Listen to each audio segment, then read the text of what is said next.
Have you ever wondered what goes on beyond the gates? What happens in the private lives of the people behind the closed doors and shuttered windows? Who they are? What evil is in the minds and souls of these shadow figures? The visitor sees behind those windows and doors and gates.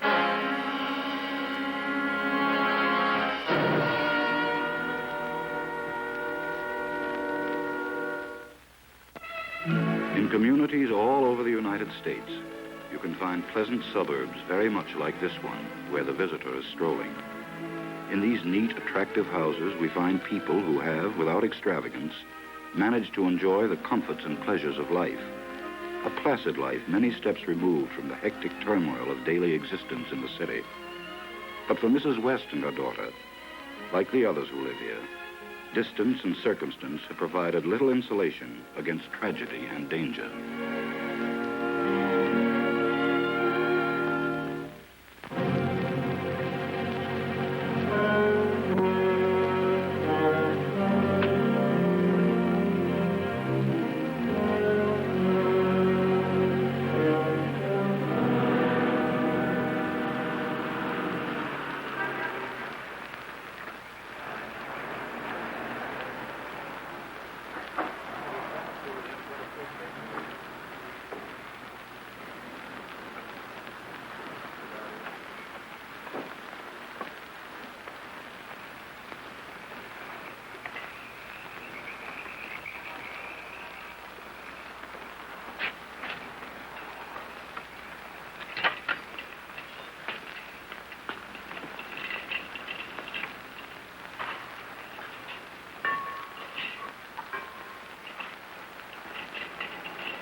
Milkman, any eggs?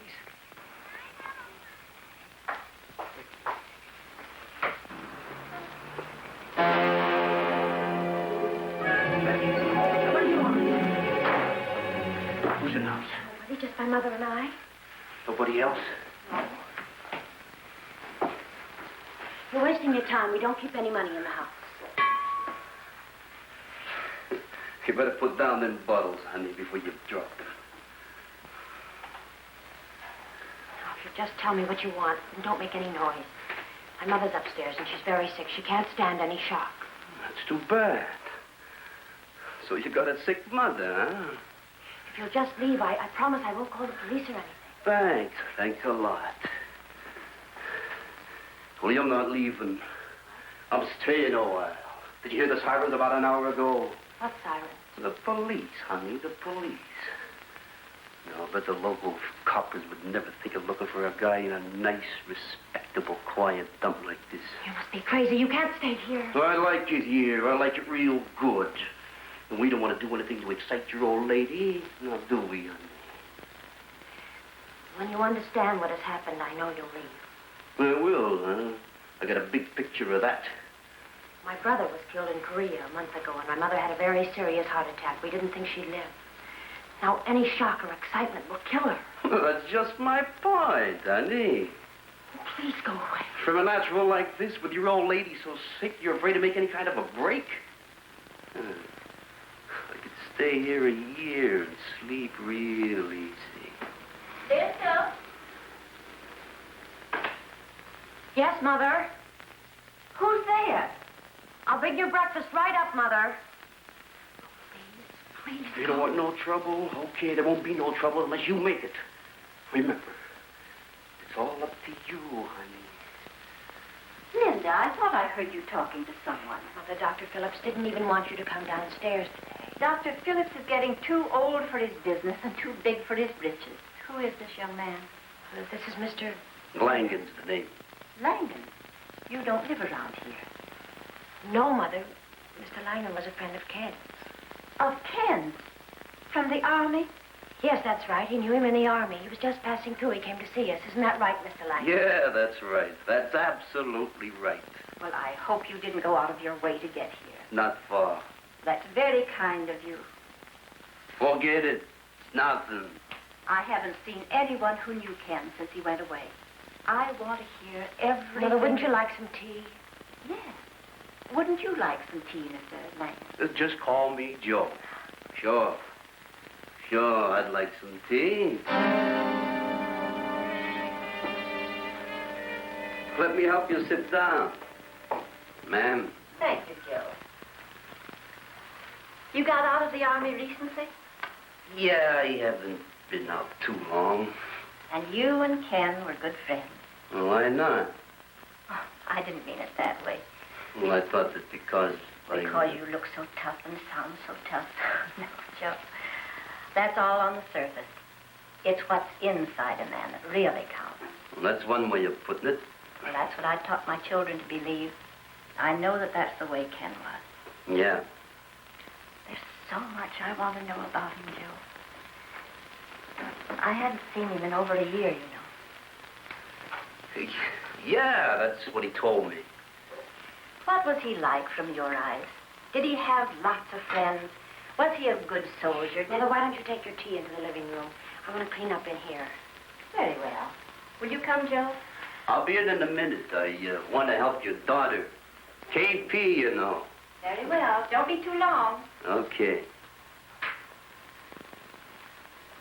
Thanks for the alibi, baby. You're getting real smart. What's your last name again? West. What's your first name? Linda. What kind of outfit was your brother in? You don't have to know all these things. Just make an excuse and get out.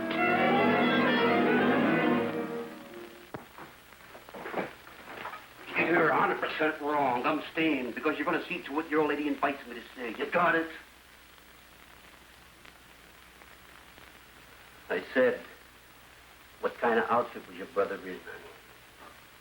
Artillery. He was killed near Busan. He was a sergeant. You've got nothing to worry about now. It's better I keep your old lady happy than have her squawk and kicked off, isn't it? Here. Go out and get some steaks. Nice, thick ones. Want me to go out alone? Sure, I trust you, honey. Who knows what the sight of a cop might do to your mother. Get moving. Stay here and keep your old lady company. That'll be about 4 pounds, 8... Hey, the thumbs. The thumb. Thanks. 4 pounds, 4 ounces. That's fine. Marshal, if you got nothing to do tonight, you should come out for dinner. Oh? That is, if you bring the roast. You're a pretty popular guy, ain't I? Try and get in without the roast. Thanks, I will. Without the roast. That'll be 478, Miss West. 478 out of 10. Who knows what the sight of a cop might do to your mother. You know I'm just kidding them, don't you?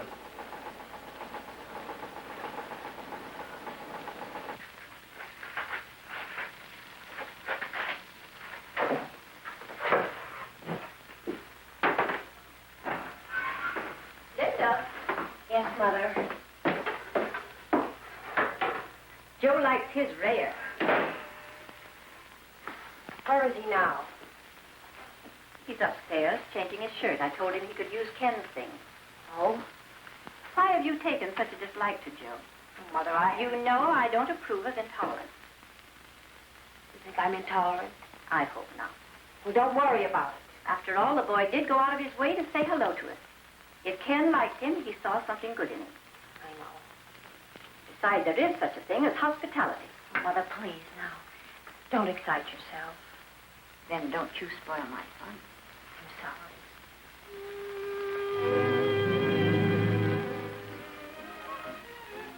Why don't you knock, eh? Because you want me to. You got 3 runs already. I figure you for about 2 points in your hand. Stop trying to talk me out of the game. Now, come on. Play or give up. Okay, sport.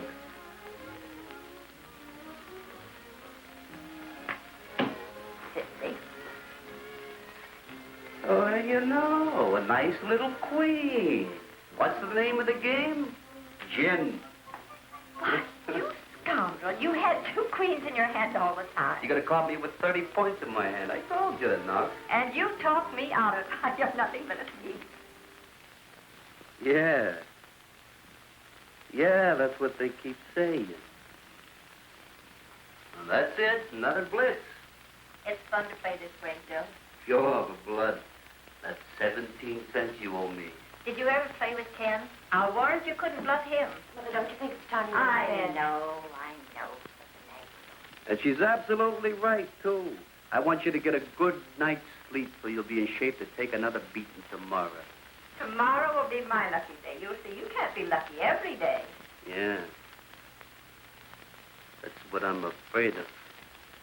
Good night, Joe. Good night. Good night. Don't forget. To take my medicine. I only want to take care of your mother. What's the matter? Don't you like my dad jokes anymore? I'm sorry. Good night.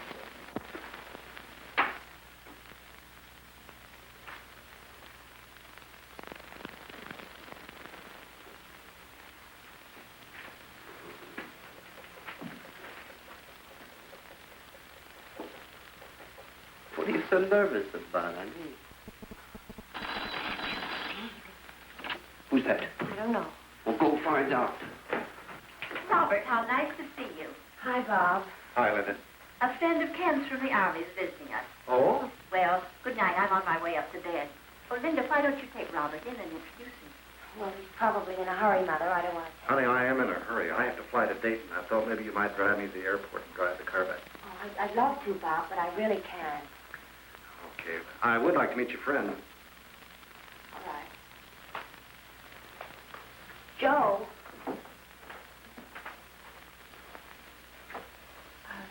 Bob, this is Joe Langdon. Glad to meet you, Joe. Likewise, I'm sure. So you were a friend of Ken's in the Army, huh? That's right. Same outfit? Yeah. Well, it's certainly nice of you to stop off here to see Linda and Mrs. West. I know it means a great deal to them. Yeah. Gonna be here long? Hard to say. Well, I hope I see you when I get back. Glad to meet you, Joe. Yeah, likewise, I'm sure. See you around, son. Yeah, Joe.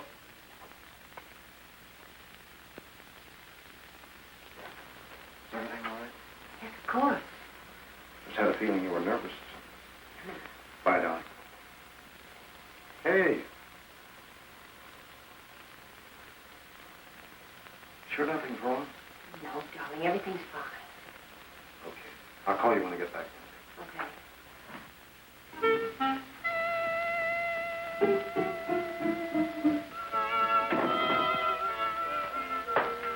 It did just fine, honey. Keep smart, won't be no trouble. I never believed there could be anyone like you. Completely without decency. You talk like the chaplain did in school. Reform. You should have listened to him. I listened real good. You know what I found out? With decency and a dime, you can buy a cup of coffee. When are you leaving? Where did I get ready?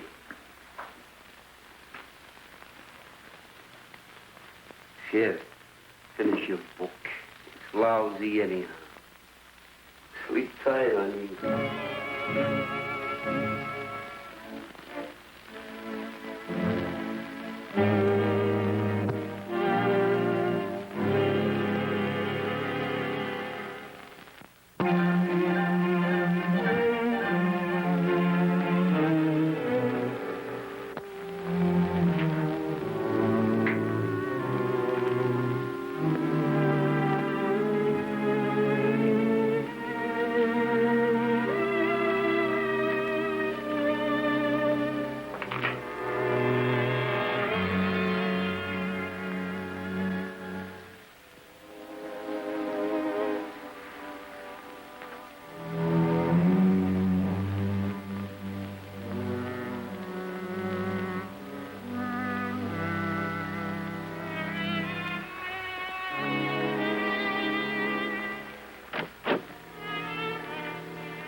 Late for social calling. You must have missed. Or maybe you was lonesome. Please leave. Won't you go away? Can't you You want to see find that- some new lyrics for that song, lady? But if you sit down, take the load off your feet. We can play some gin beer.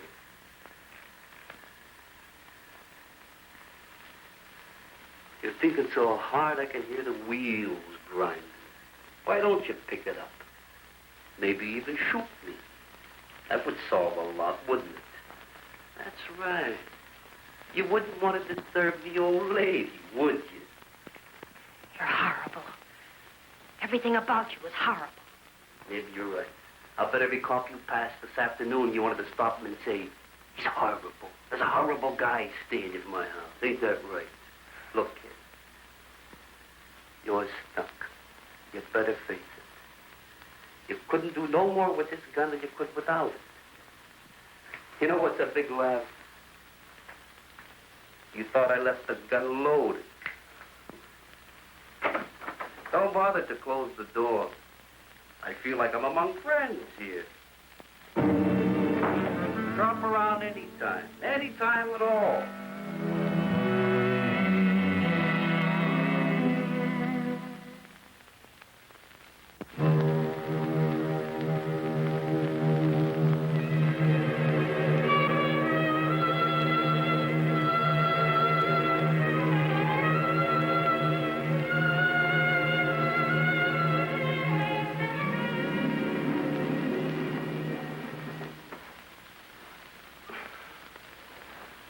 Have a good nap?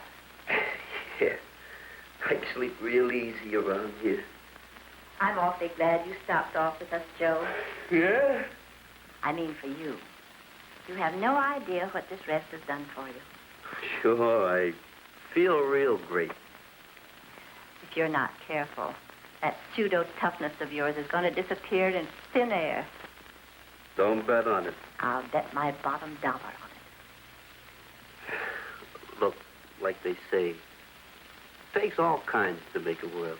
That's a very exciting piece of information. So what I mean is there's people like your son and there's other people like me.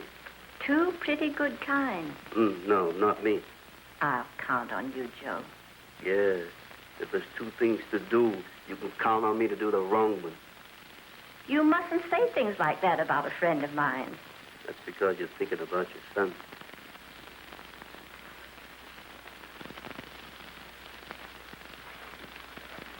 I think I know you better than you know yourself. When the chips are down, you'll make me proud of you. Have it your way. Joe.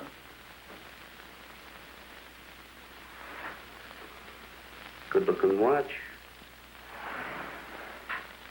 For the finest son in the world. From his mother. June 1948. That's real nice. I want you to keep it. Please.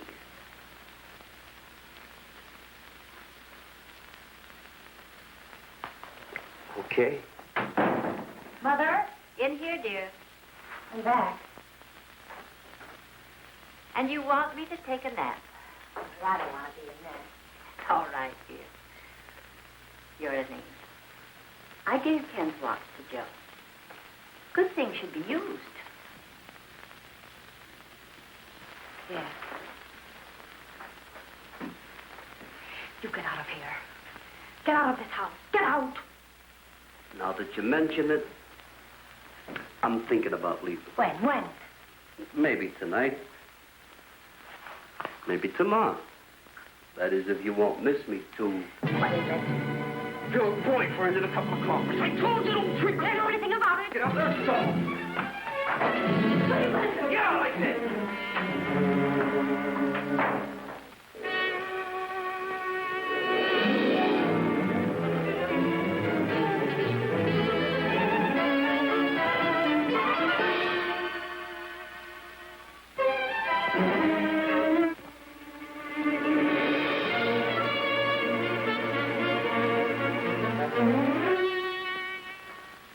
Linda, don't be a fool. I know that's the man. I read the description of him right down to the loud necktie. No, he's not here, Bob.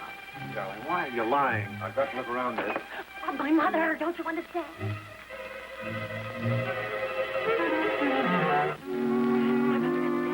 Killer. Stay where you are. Keep your hands to your sides. Where do you think this is going to get you, Joe? You can't get out of here. I'm getting out, because you're coming with me with this gun in your back. Hello, Robert. Mrs. West? I thought I heard voices down here. Mother, please go back up and take your nap. What is it? There's something wrong. What is it, Linda? I'm a friend of Joe's, ma'am. I dropped by to give him a lift. Is Joe in here? Joe? Mother, please, now, don't get yourself upset. What is there to get upset about? It's about Joe. Well, what about Joe? What's it all about, Joe? Linda's afraid that you might get upset because I'm going away. But you don't care, do you? Well, I'm sorry you're leaving, Joe. I'll miss you. I'll miss you, too. Remember what I told you? When the chips are down... Yeah. I'll remember.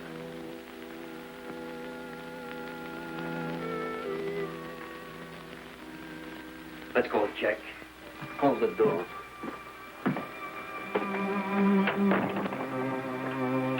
Joe, wait.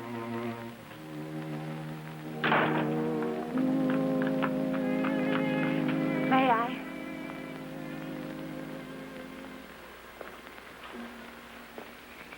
Oh, Joe, thank you. I didn't do it for you, I know, for Mother. and not the way you think. I just didn't want her to see me with a gun in my hand, that's all. I didn't want her to know what kind of a guy I really am. You understand? Don't you ever tell her, you understand? No, I won't, Joe. Thank you very much. Stop it. Come on, Carver. We got no time to lose.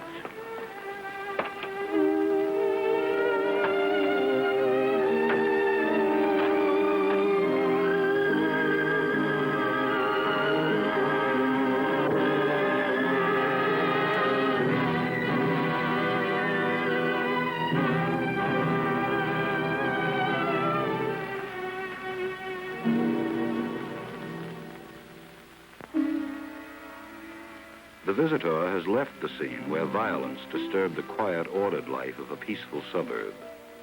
But he left it with a new understanding, which he shares with us. We have just seen one of those people who has a grudge against the world, and a desperate desire to get even made him a criminal. But he also had a desire for a kind of compassion, which had been denied him up to this time. So that when a sick, lonely old lady gave him the unselfish love and trust of a mother, it made him a human being. And he committed the first generous act of his life.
Next week, once again, the visitor looks into the private lives and minds of the people behind the closed doors and shuttered windows.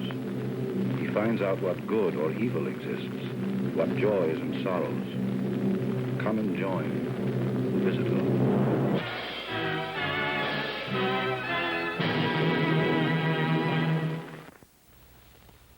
Don't buy any V8 until you've tried Chevrolet's record-smashing Turbo Fire V8. Most modern in design, lowest in price. And now your Chevrolet dealer presents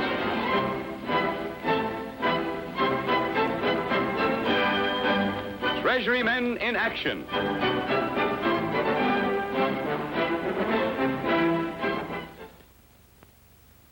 This story began in Nogales, Arizona, at a time when we were investigating a case involving the smuggling of small quantities of heroin into this country from across the Mexican border.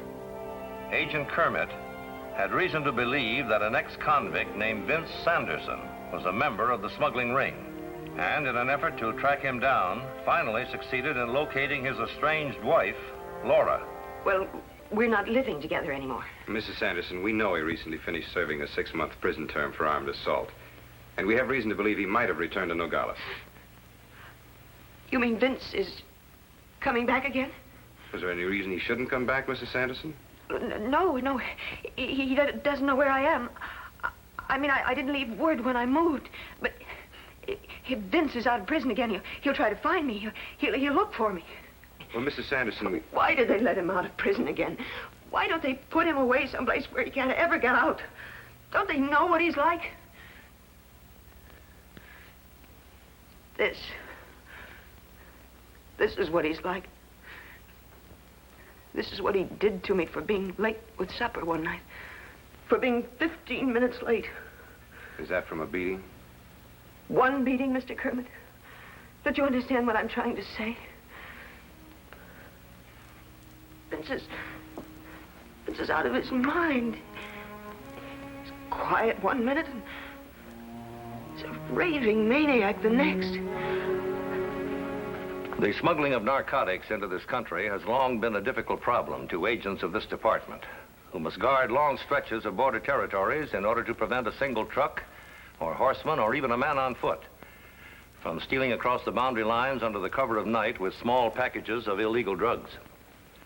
And now, in my role as Chief of the Division of Investigations, United States Customs, I'm going to tell you about a man who thought this kind of smuggling was the answer to his problem, but who only succeeded in destroying human life. This is Treasury File 1140, United States Customs. The case of the shot in the dark.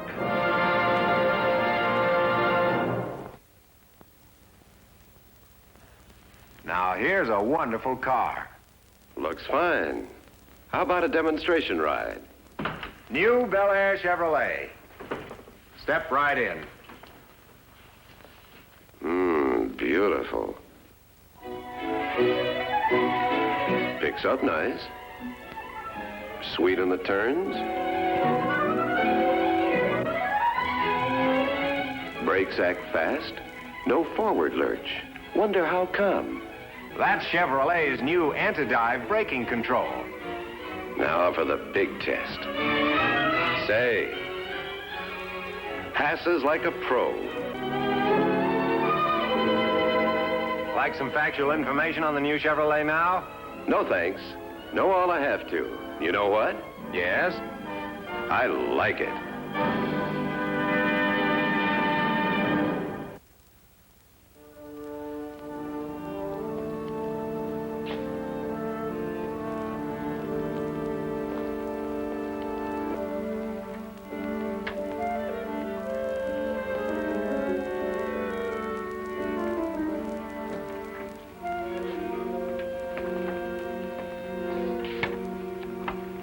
Hello, Laura. Hello, Vince. You're hard to find, Laura. You know, you've been doing a lot of moving around since I went away. If I didn't know better, I'd think you were trying to get away from me. Vince, You know, Laura, another guy, he might get mad at something like this. Another guy comes out of jail, And he finds his wife has moved and nobody knows where. He might even get the idea that she walked out on him. And that wouldn't be nice, would it, Laura, to walk out on a guy while he's sitting in jail? Vince, I'm just Where trying to you living tell now, Laura? Alone, Vince. Don't you understand, Vince? I'm afraid of you. I've always been afraid of you. It's going to be different this time, Laura. This time we're going to have money. Not just a little bit, but lots of it. 25 grand. Saturday night, I got an important date in Mexico. When I come back Sunday morning, I'll have it all in cash. It isn't the money, Vince. You just don't understand. I understand this. You're my wife. Now, don't you forget it. And you're coming back to me, you hear? I'll make it up to you, baby. You'll see. But you're coming back. Back.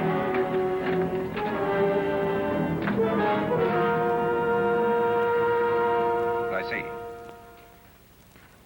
Yes, I understand. Well, did he mention anything else about the $25,000? I see. Have you any idea where he was going after he left the bookstore? Well, I don't know for sure, but I think to a bar on Lawson called Boone's. Mr. Kermit, I'm afraid. He's just like he's always been. I don't know what he'll do to me. I just wish there was some way that you could put him back in prison again. Perhaps there is, Mrs. Sanderson. Now, let's see, that bar you mentioned, that was Boone's, wasn't it? Good. Well, thank you very much.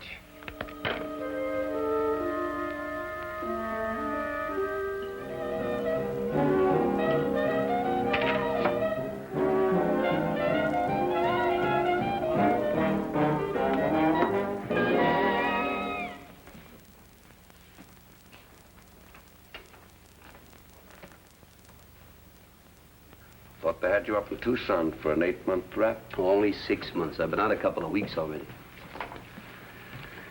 Where you been? Had a couple of jobs for you. I've been working on a couple of jobs of my own, Boone. Boone, I got something big for you this time. Bigger than anything you ever gave me. Like what? Like enough heroin to keep me in dollar cigars for a long, long time. Enough to fix everything up with my wife, too. Sounds like a big load. How much you got? 6 ounces? 6 ounces, my eye. I got almost 6 pounds. It ain't cut much either. Better than 70% pure. Should be worth at least 25 grand. Where'd you get a load like that? I've been saving it up for a long time. Besides, I got a couple of partners in Mexico. Now, what do you say, Boone? You think you can handle that much? You get it here. I'll handle it. But get it here. Understand? Right here on this desk. You get the money. It'll be here Sunday morning. But remember, 25 grand in cash. The dough will be waiting for you. It's a deal. It's a deal if you get it across the border. Agent Kermit? Oh, yes, put him on, please. Hello, Kermit. How's it going? And you've located Sanderson? Yes, I picked up his trail yesterday afternoon. I've had him under surveillance ever since. No, so nothing definite as yet. But from all indications, he should be making a move pretty soon. I see. And his wife told you he was expecting to have the money by Sunday morning. All right, Kermit, keep up the surveillance and check with me as soon as he makes his move. That Saturday night, shortly after 7 o'clock, Vince Sanderson left Boone's bar under surveillance and drove from the American side of Nogales across the border into Mexico, where he proceeded to an old farmhouse on a deserted road near the border. Some 20 minutes later, he came out with a package and drove some 4 miles down the border road to a deserted area where he parked his car and proceeded across the American side of the border. Agents Kermit and Wellman, maintaining their surveillance from only a few hundred yards behind, decided to separate for better coverage and pursued Sanderson under the cover of darkness to the American side of the border, where, by means of radio telephone, they remained in constant communication. Yeah, Wellman, I can see him from here. He just went into a small clearing past those tumbleweeds. Can you see him? No, not from here. I'll have to go around the other way. All right, move up fast. I'm going in after him.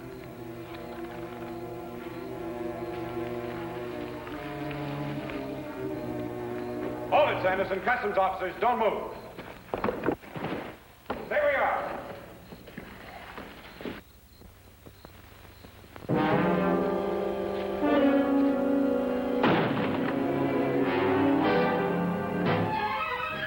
Wellman, can you hear me, Wellman? He's gone due north from the clearing. See if you can head him off. I'm going back through the...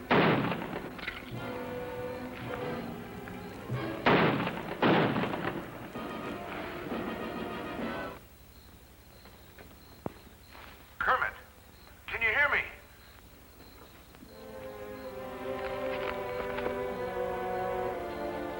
Kermit, what happened? Kermit, can you hear me? Can you hear me? Regret to inform you, Customs Agent Kermit killed early this morning, line of duty. Details follow. Signed, Brent.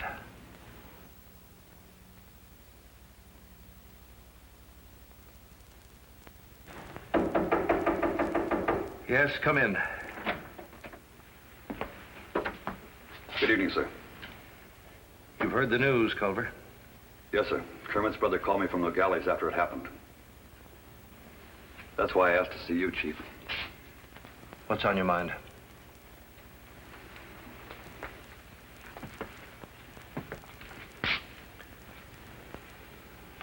Well, sir, Kermit was my best friend.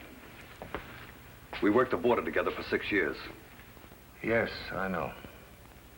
I'd like to go back to border duty, sir. I'd like to go back for one more assignment. Just how do you mean, Culver? The man who killed Kermit. I'd like to find him and bring him in. Aren't you on an assignment now?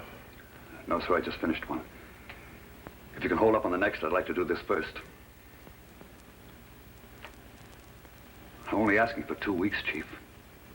2 weeks in which to find the man who killed Kermit. You think you can find him? There's nobody who'll try any harder.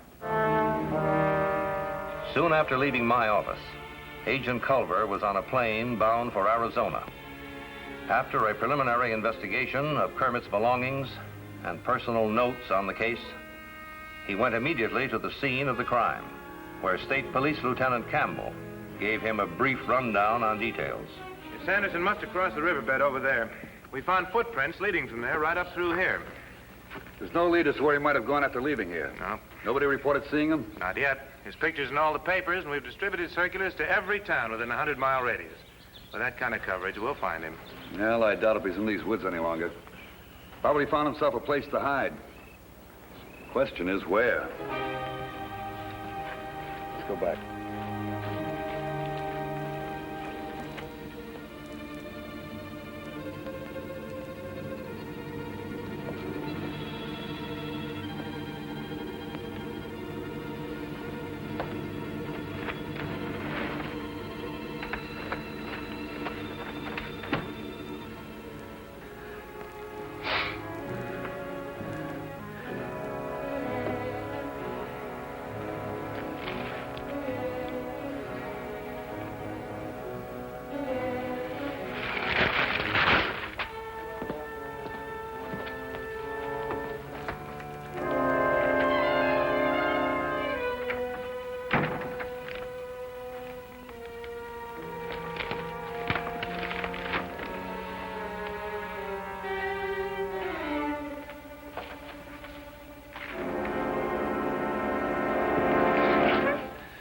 One word, one little peep out of you, and I'll blow your brains out.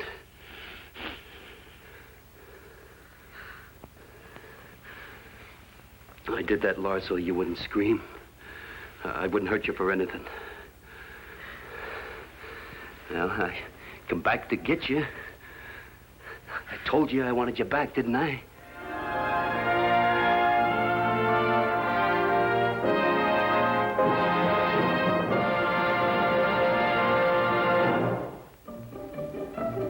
Meet Smokey Joe, folks.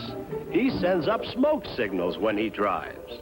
This makes his wife fuming mad. Here's her solution. Chevrolet has a much better one. Chevrolet's new high-level ventilating system captures fresh air here, above the hood, and delivers it here for maximum comfort. Ah, our friends are now driving a motoramic Chevrolet. Is everybody happy? Good.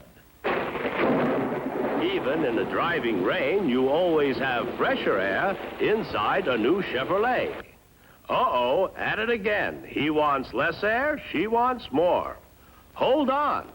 There's an air control knob for each of you on the instrument panel.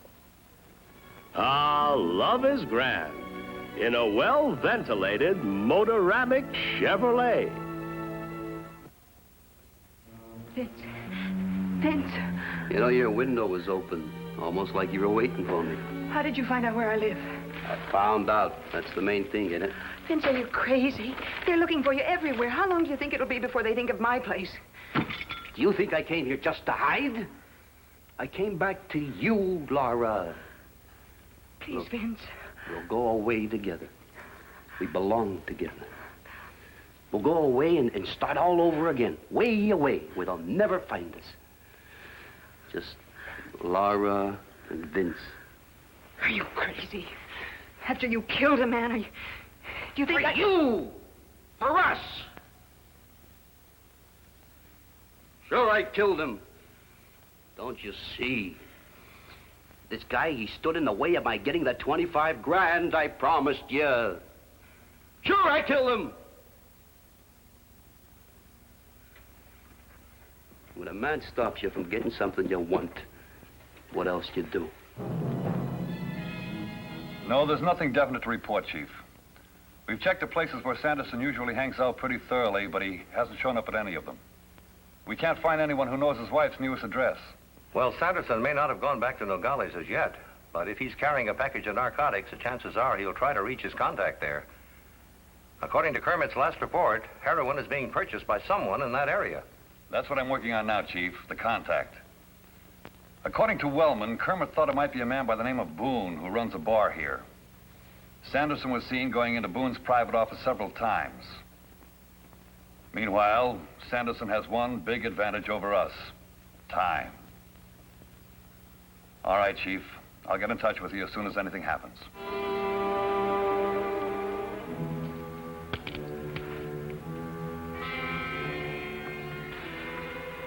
Vince, why don't you leave me alone? Why don't you go away? Look, I told you how it was going to be. You and me. Here's what's going to do it.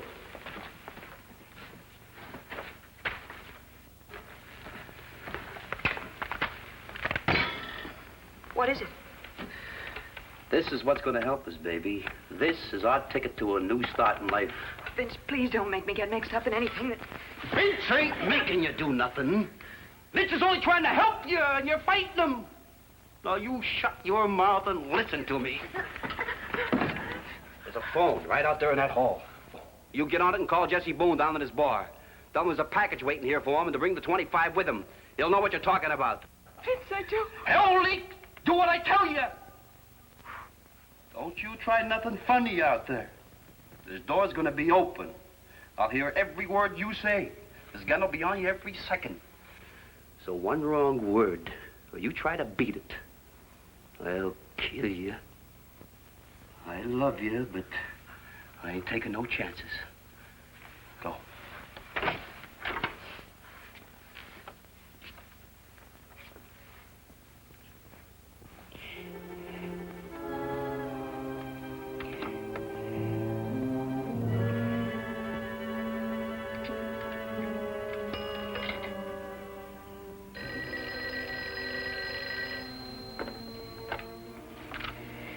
Hello? Yeah? Who's this? Laura. Laura who? What? I don't know what you're talking about. Package from who? Where'd you get it? Is he crazy? The whole town's looking for him. I can't come over there with... All right. I'll try and come over there in 10, 15 minutes. Somebody's at the door. I can't talk now. Yeah, as soon as I can. Yeah, come on in. Mr. Boone? That's right. My name is Culver, Mr. Boone. United States Customs. Oh. What can I do for you, Mr. Culver? Mr. Boone, I'm checking on a man by the name of Sanderson. Vince Sanderson. I thought maybe you might be able to give me some information to help me locate him. I understand he's a friend of yours. Me? He's no friend of mine. He just drops in here once in a while for a drink like anybody else. I see. Do you happen to know his wife, Laura Sanderson? No, I don't. Then you don't know where I can find her? I'm afraid I don't. Are there any more questions you'd like to ask me, Mr. Culver? I have to relieve the man at the bar. When was the last time you saw Vince Sanderson? Do you happen to remember? About 4 or 5 weeks ago. Was it as far back as that? Sure. At least 4 or 5 weeks. Now, if you'll excuse me. Just one more question, Mr. Boone. Did Vince Sanderson ever tell you what he did for a living? No, sir. I see. Well, if you happen to hear about him, notify us at the customs office, will you? Certainly. Thank you.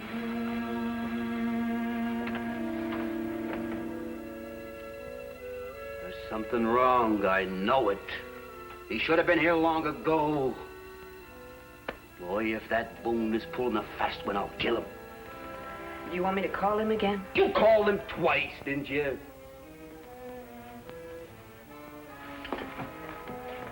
Tell me again now, what'd they say? Just that he'd gone out. If this is a stall and you're in on it... Vince, you heard every word I said. Well, where is he?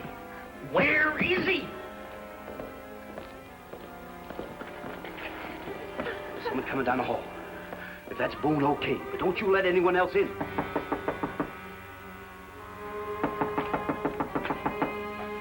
If you let a cop in here, Lauren, I'll blow his head off and then yours. Now go.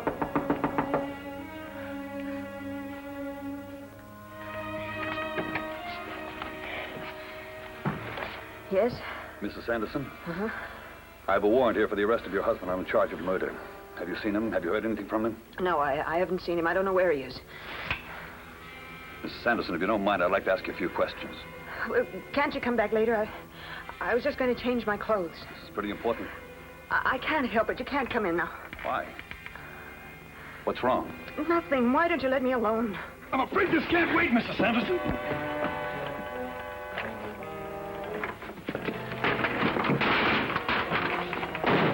Douse the lights.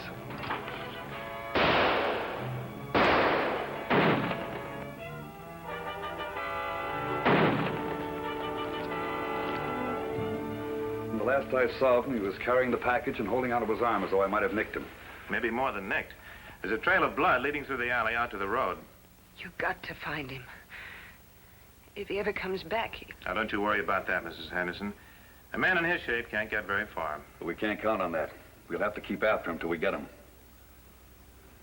By the way, what's the word on Boone? We picked him up in his car. He'll be ready for questioning whenever you want him. Looks like we'll be wanting him real soon. In view of what Mrs. Sanderson here tells us about the package, the phone call she made to Boone for Sanderson, Mr. Boone is going to have a lot of explaining to do. In the meantime, what are your plans? An all-night search for my men. Mine, too. We can't let up on this for a minute. Incidentally... Yes? If Sanderson is hit as badly as you think he is, we better alert all the hospitals and doctors in this area. Sooner or later, a man with a bullet in him is going to need medical attention. Don't you worry, Mrs. Sanderson.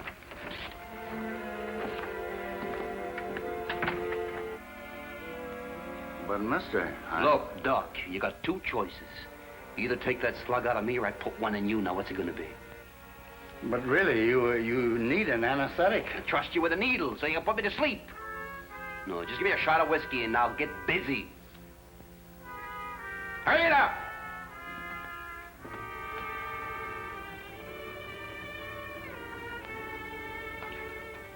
Well, that's about it, mister. But you will have to keep that dressing dry. You all finished that, Doc? Okay, now let's see how much money you got. Put it all on the table. Come on, every dime. Come on, Doc, hurry it up.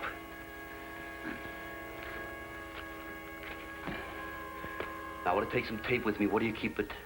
Well, it's over here in the cabinet. We'll go over and get it.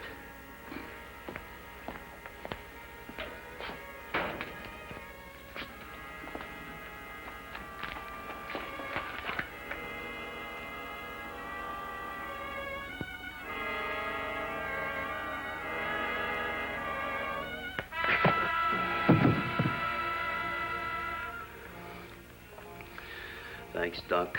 Thanks a lot.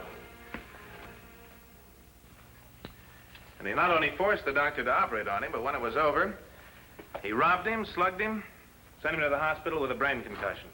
Furthermore, this is the last house in the street, so no one saw him when he entered or when he left. Then we're right back where we started from. Yeah? Only this time he may be headed back across the Mexican border. You think he'd try to cross here? No, not around here. It's too well guarded.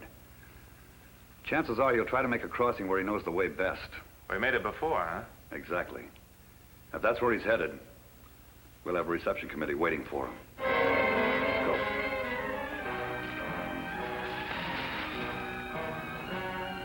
All right, Sanderson, hold it. Get your hands up in the air. Quick! All right, drop the gun. Let it slip out of your fingers slowly.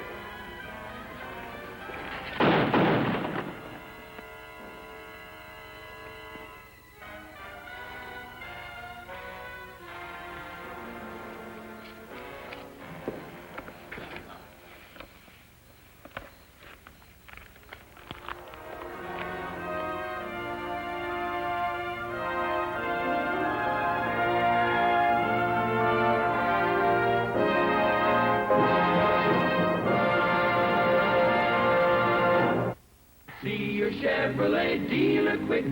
That OK tag gives you your pick of the finest used cars money can buy. When you drive it away, you'll catch everyone's eye. For a good used car, stop in today and see the man who sells Chevrolet. The 6 pounds of heroin for which Vince Sanderson took the life of Agent Kermit, and in turn paid for with his own life, was never delivered to Jesse Boone. Instead, a warrant was obtained to search Boone's business office. And similar, although smaller, packages of heroin were discovered hidden on the premises. Boone's arrest and subsequent confession led to his own conviction, and the eventual rounding up of a large ring of narcotic smugglers who no longer can practice this vicious racket. For this, Agent Kermit did not die in vain. One more job, well done, by your Treasury men in action. Your Chevrolet dealer, who invites you to pleasure drive the Motoramic Chevrolet, reminds you to watch the Dinah Shore Show every Tuesday and Thursday evening over another television network, and to tune in again next week at this same time for Treasury Men in Action. This is Art Baker for Chevrolet, reminding you to drive with care everywhere.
It was not so very long ago that a prison in one of our southeastern states suddenly erupted with a sound that struck fear into the surrounding countryside.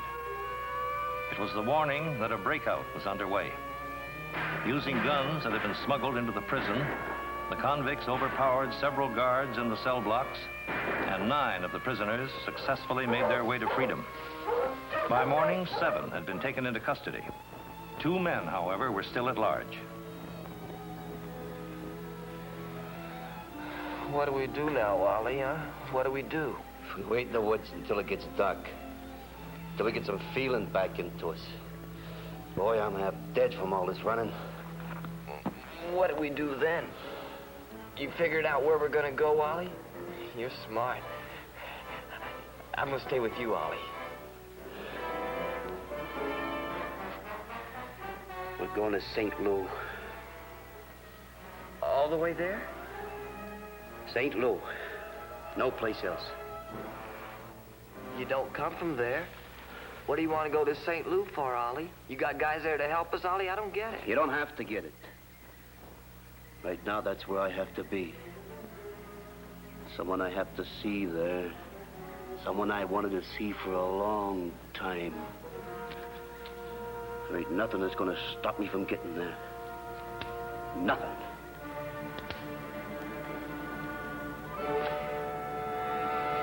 When Ollie Blake made good his escape from the state prison, he had just finished serving the 5th year of a 10-year term for manslaughter. Awaiting him after this confinement was a 5-year term on a federal conviction of having made illicit liquor. And the state police were well aware that Blake would stop at nothing to avoid capture.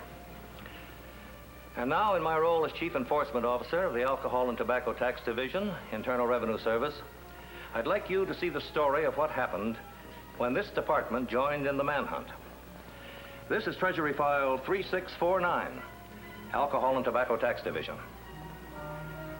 The case of the desperate men.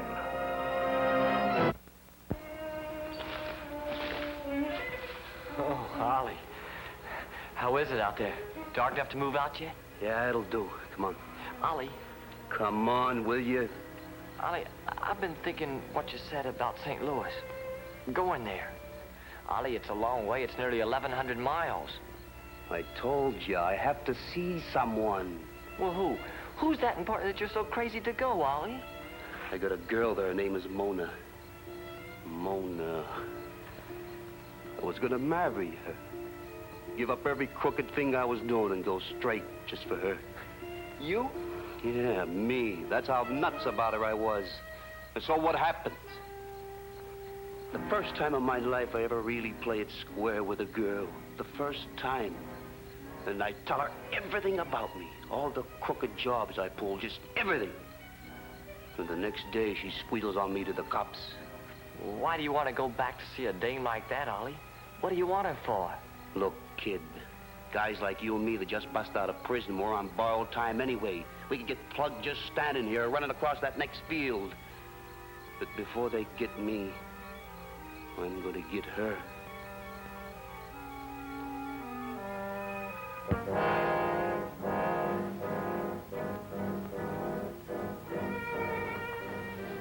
You gotta stop reading about it, honey. You've gotta stop thinking about it. After all, just because you once knew the man. It was more than just knowing him, Fred. I've told you that. He wanted to marry me. Then why should he come all the way back here to hurt you? Hasn't he got enough on his mind without coming all the way to St. Louis just to see a girl he was once in love with? After all, you're married to me now. You don't understand, honey. You've never known people like Ollie. He thinks different, he acts different. He's a crook, Fred. He's been mixed up in all sorts of rackets. Marriage wouldn't mean anything to him. Nothing would mean anything if he wanted to get even. For what? You never did anything to him. It wasn't your fault he was arrested. He thinks it is. He's always thought so. The night before they caught him, he told me everything he'd done. The next day, they arrested him just as I was walking up to the cafeteria where we were to have lunch. If you could have seen the way he looked at me. The things he shouted at me like a madman. Oh, honey, he isn't coming back here. He isn't going to get anywhere near you. You saw what it said in the papers. They're combing the whole state for him. How can he really expect to get away with all those people searching for him? It says they've organized... They haven't caught him, Fred. They still haven't caught him. If he gets away, what'll he do then? Yes, Captain. Yes, I did get your wire. And I made arrangements to have Investigator Daniels go to work on the case right away. As a matter of fact, he's here in my office right now. Why, certainly, Captain. We'll do anything we can to help out. That was Captain Foley of the State Police. We still haven't caught up with Ollie Blake or the other man who's missing in that prison break.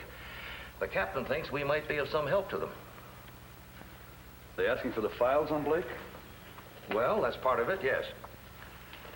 The other part is you. You tracked Blake down once before on that bootleg whiskey indictment, and you spent a great deal of time digging up information on this man. His friends, the places he lived, the people he worked with. That sort of information could be very valuable at a time like this. Mm-hmm. You want me to follow right through on this? Yes, do anything you can to pick up his trail. Or perhaps anticipate where he might be going and head him off. It's important that we help to find this man. He still hasn't served his federal term. All right, Chief, I'll check with Captain Foley and have him give me the local details on that prison break. Then I'll go on from there. Oh, one final thing, Daniels. Blake and this other man broke into a farmhouse last night, stole some money, clothes. They also took a gun. So watch your step, Daniels. You know Blake from way back.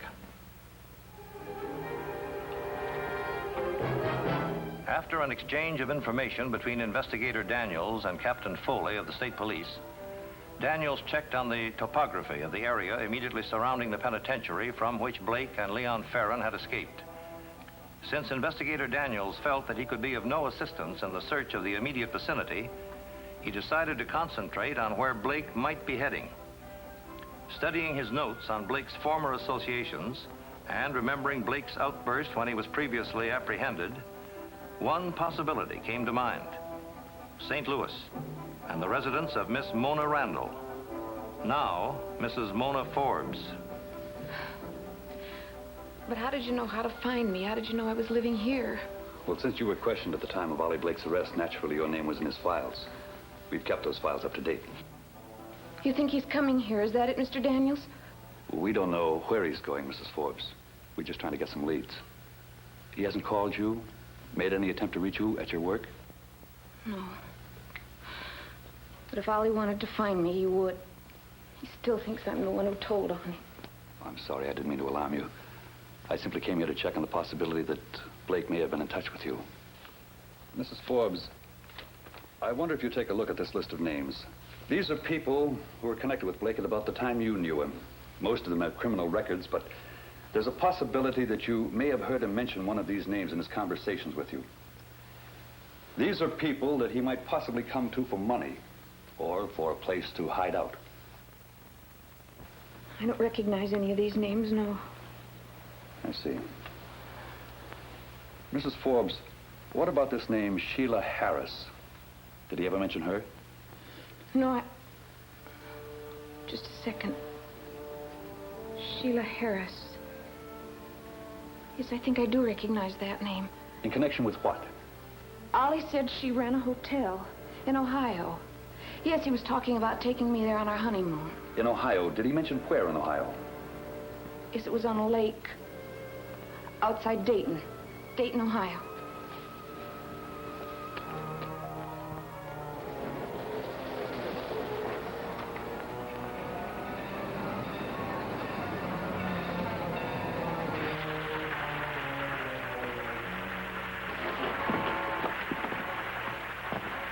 Dayton, Ollie. We still got 300 miles to go, and this train ain't headed for St. Louis. I know all about it. We're getting off as soon as she slows down. Where are we gonna stay? What we gonna use for money? That's why we're getting off. Thought maybe we'd make a little loan. Hey, come on, kid, let's blow. We're slowing down.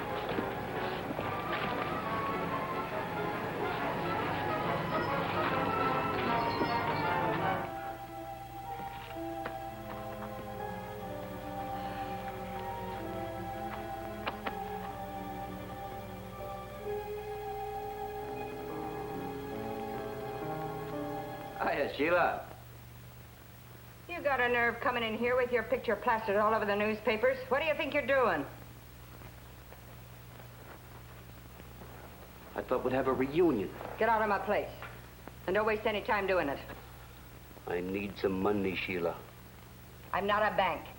You've got the cash. You've been running a wheel in this place. Not for a long time. The cops closed me down. But I'm running a hotel and business is rotten. You used to buy my booze. You were my friend. You're hot. I don't know you anymore. So take your bright little boy and get out.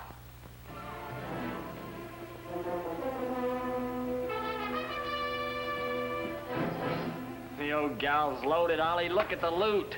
Get the rest of it, kid. Get away from that safe. Don't do it, Sheila. Let that gun right where it is.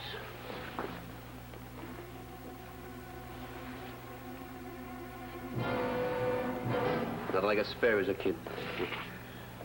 I got it, Ollie. I got all of it. Give that to me. It's everything I've got. Come here. You can't take Come here. here. I came in here. I was your friend. But you treat me like dirt. Why? I need that money. It's taken me to someone I gotta see. Now, why wouldn't you help me? Why? Every day my no treats me the same way. Everyone. Ollie, don't be nuts. We'll never get out of here. One more second and I'll pull this trigger. But now I'll save it for somebody else. Come on.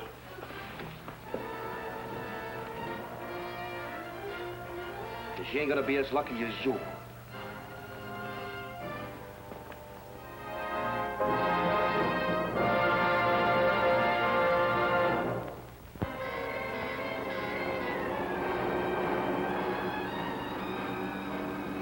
Take it easy, kid. You'll get us a motorcycle escort. I can't get over driving a car again. Yeah, I feel like I never want to let go of this wheel. All I can feel is this gun in my hand and what I'm gonna do with it. Ollie. Yeah? This thing you've been planning. Now that you've had time to think about it, maybe it ain't smart to go through with it. Why don't you shut up? They got a lot on us if they catch us, Ollie. But one thing they ain't got is a murder rap. Okay. Give her a going over. Give her a beating she won't forget, but why kill her, Ollie? Because I have to. It's like there was something sticking in my back, pushing me on, so that I can't stop no more. It don't even matter what happens to me. I could drop dead the next minute after I did it. But in that minute, I'd know that I was free. Free from this gnawing inside me. It's that laughing that you hear when you know someone made a fool out of you.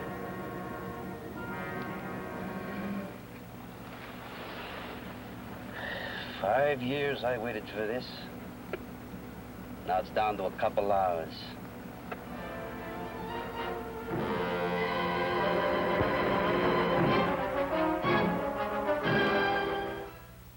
Why should he come here? You were a friend of his.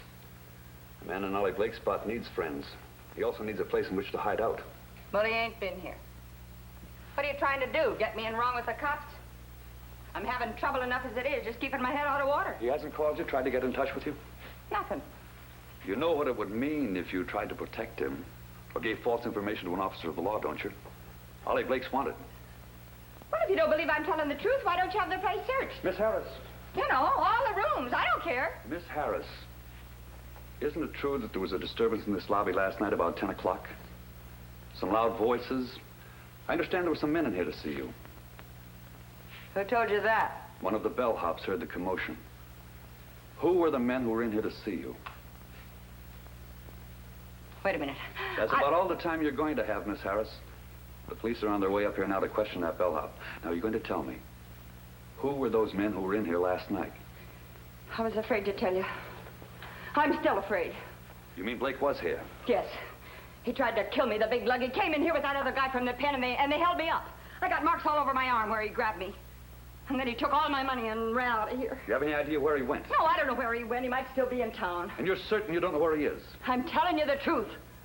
Do you think I want that big lug to come back here? Why don't you find him and put a choker on him? Just make sure he don't come back.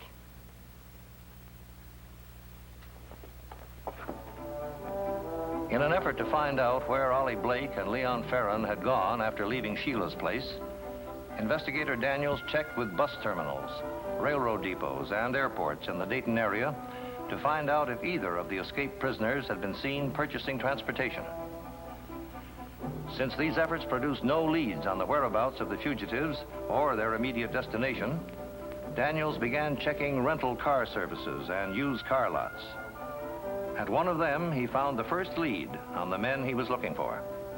Yeah, I sold a car to these two guys when I opened up the lot this morning. A 51 sedan, black. Did you get them a license plate? Sure, that's part of our business. Always want to keep the customer satisfied. Mind if I have the number? I didn't have time to put this in my books yet. I must have a form somewhere in here. Let's see now. This it? No, just the phone number of a sales prospect. Oh, here we are. You want to copy it down? Yes. License is J26498. It wasn't until early the next morning that the car, which Blake and Ferrin had purchased, was found abandoned on a deserted road some 30 miles east of St. Louis. The gas tank was empty. Close examination of the car revealed a clue indicating their possible destination.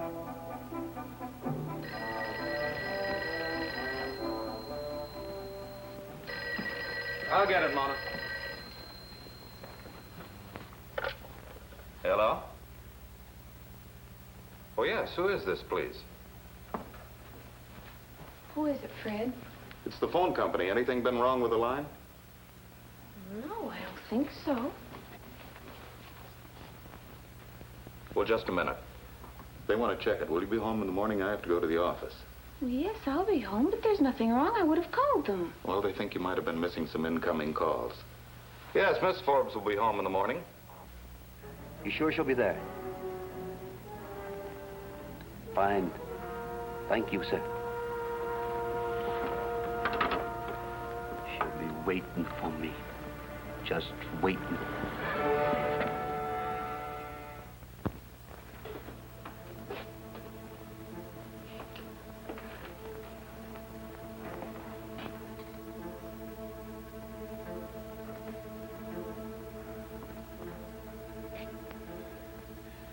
I'm here after 5 years. Come on, Ollie. Let's get it over with. I'm enjoying it, kid. I feel like a millionaire.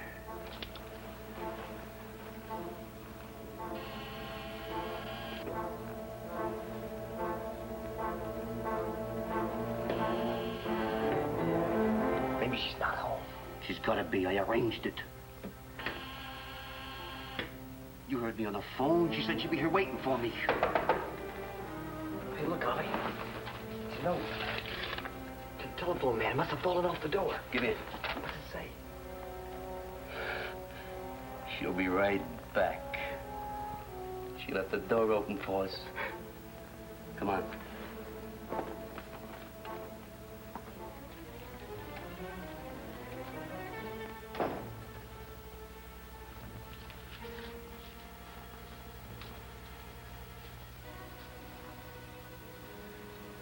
Okay, Mona, we'll wait.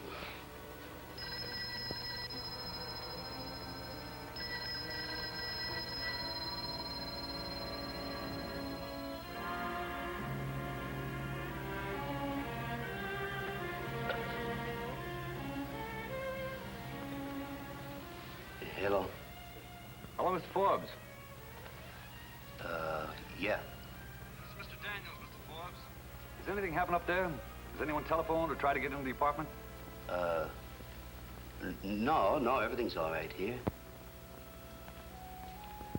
My wife, she's out.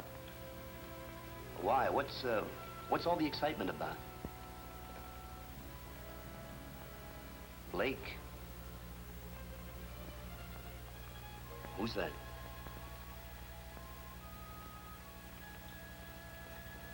No, we haven't heard a thing. Yeah, I see. Okay, thanks. We better get out of here, Ollie. Come on. You crazy? After 5 years, I ain't leaving now.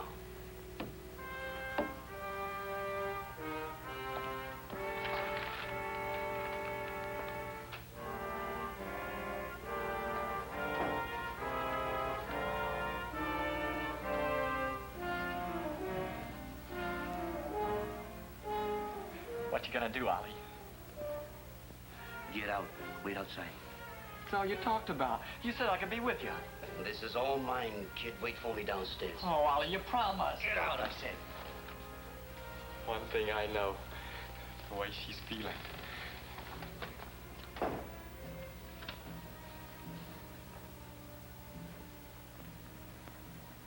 "5 years, Mona. I waited a long time. Good as dead, you figured. Walked away where you'd never see me again, huh?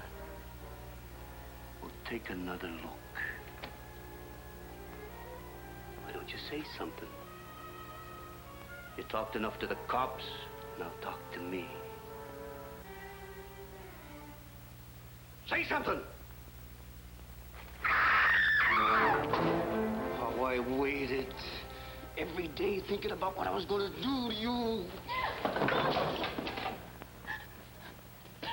I never told them, Ollie. You told them. When they came around asking about me, you told them we had a date. No, Ollie. I trusted you, Mona.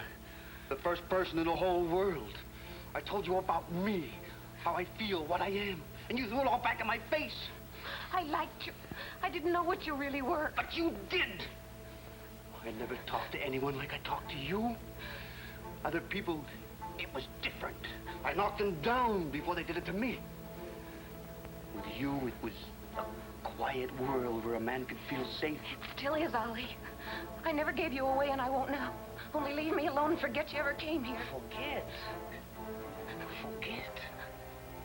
What else is there left for me but to get back at you? I killed you 100 times, Mona. 100 times. Even now, I can't believe it's really going to happen. Ollie. This is for all the things that you did to me. For all the years that I wasted in that prison. Who is it? Ollie, open up, quick.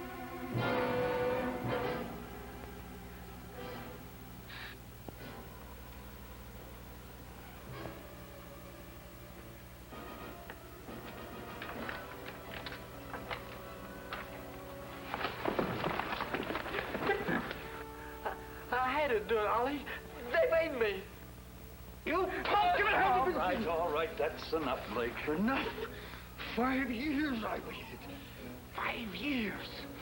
But I missed it by this much. A lucky miss for you, Blake.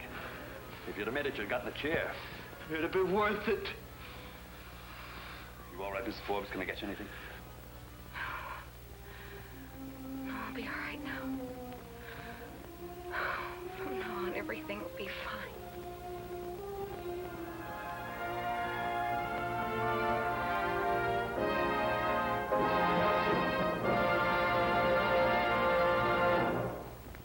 Fortunately for Mrs. Forbes, Investigator Daniels realized that something was wrong in her apartment when he called on the phone and Blake impersonated her husband. Daniels knew that it couldn't have been Mr. Forbes since he seemed to know nothing about Daniels himself or Blake. Consequently, Daniels immediately rushed to the apartment and arrived there in time to avert a tragedy. Ollie Blake and Leon Ferrin were returned to the penitentiary from which they had escaped. At their subsequent trial, on charges of jailbreak and felonious assault with intent to kill, they were each sentenced to a term of 15 additional years. In the case of Ollie Blake, the term awaiting him in federal prison, added to the time he must still serve in the state penitentiary, will keep him behind bars for the next 25 years.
with a Camera. Starring Charles Bronson. Now, don't get all shook up, man. We're not here to cause trouble. Oh, man, we're here to uncause it. Just a boyish prank, you understand, Mr. Kovac. Brewster never meant to keep that camera. Out. Why get salty, Dad? Cool it, will ya? I mean, we made a special trip all the way across town, you know. What Rooster's trying to say is, we thought you'd show us those pictures you took tonight. Why, you're not in any of them anyhow. You mean you printed them already? Yeah. Stay out of there. 56 to 76th and Morningside. Ambulance traffic, code 2. All units, code 9. A tenement fire, a tenement fire. Prince Street and Washington Avenue. Repeating, all units. I'm Mike Kovac, freelance photographer. Excitement is my business. I find it by poking, prying, and listening. When I find what I want, I record it with my camera. It's fun, money, and people. I don't know which I like best.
Hey, Mike, fire's that away.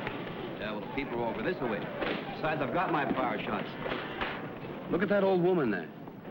There's a whole book written in that face. Well, that kid is a non-property owner. He enjoys a good fire. And that girl. Hey, some joker just took her picture. If her picture makes the paper and Kegel spots it, we're sunk. I want that camera. Got it. You better wait over here, Mr. O'Connor. Hey, man, let me take your picture. Hey, come back with that! Give me a hand, Kathy.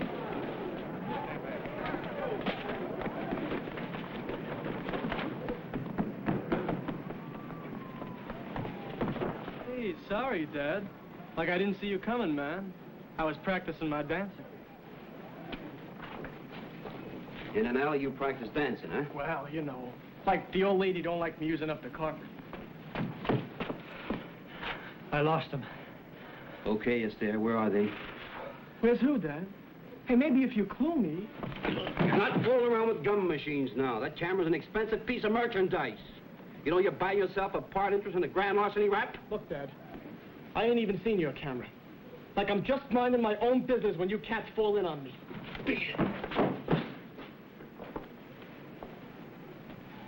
You could have called the cop. And prove what?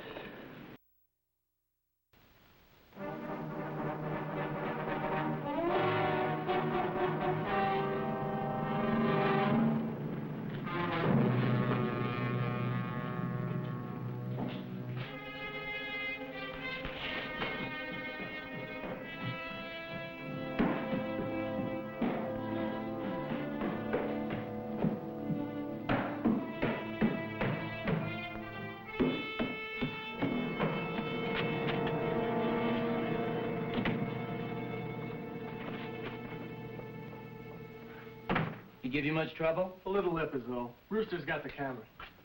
I know you'd show, Mama. I told the boys I can always count on my daughter. I can always count on you, too. Released from prison only a week, and already you're in trouble with the police. Oh, you got it wrong. It ain't the police I'm hiding from. They'll be here soon. Let's get out of here. We'll bring you a cot and some blankets. It may be a long, hard winter. See you, Marty. Would you like to tell me what this is all about? Herbie Cagle. He thought 6 years in prison would soften me up. Got a couple of the boys together and had a try for me in Albany. I was lucky to get away with nothing worse than this. Why? I thought Herbie Cagle was your friend. The team men proved I had a lot of unreported dough stashed away. They couldn't find it. Cagle thought maybe he could. I rode the rods down from Albany, bleeding every mile of the way. I was laying here unconscious when them kids found me. Oh. Yeah, those kids. How can you trust them? Trust them? They look up to me. They've been looking after me like a mother hen. Not once did any of them ever hustle me for any graft. We did okay, huh? You did fine, only one hitch, no film. Mike Kovac, 227 West Waverly Place. Come on. Trouble with you is you don't understand how it feels to be a big shot. No. But I do understand what it's like to be his daughter. What do you mean? I thought I was out of it 10 years ago when you walked out on Mother and me. Oh, we managed. I made a life without a father. And now you've come back. And you'll come back again, too, when you find you need me for something.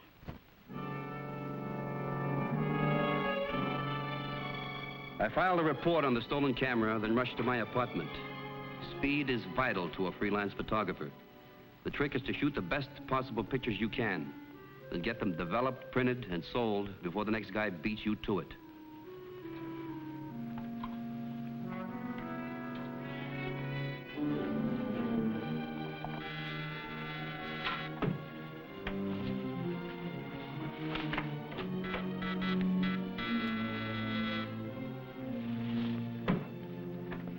Now, like, don't get all shook up, man. We're not here to cause trouble. Oh, man, we're here to uncause it. Just a boyish prank, you understand, Mr. Kovac. Brewster never meant to keep that camera. Very nice pad you got yourself here. Look, I'm kind of busy right now. Hey, don't let us hang you up, Dad. We're just gonna browse around. Out. Why get salty, Dad? Cool it, will ya? I mean, we made a special trip all the way across town, you know. What Rooster's trying to say is, we thought you'd show us those pictures you took tonight. Why? You're not in any of them anyhow. You mean you printed them already? Yeah. Stay out of there. You know this is breaking and entering? Well, not really. Let's see. We rang the bell, you let us in. We're your guests. Of course, if the party should get a little rough, well, it was just one of those things. A real tough bunch. You're tough like a coat of cheap paint. First bad stretch of weather comes along, it peels right off. Maybe you're the paint remover? You don't get your boy out of that dark room, we'll soon find out.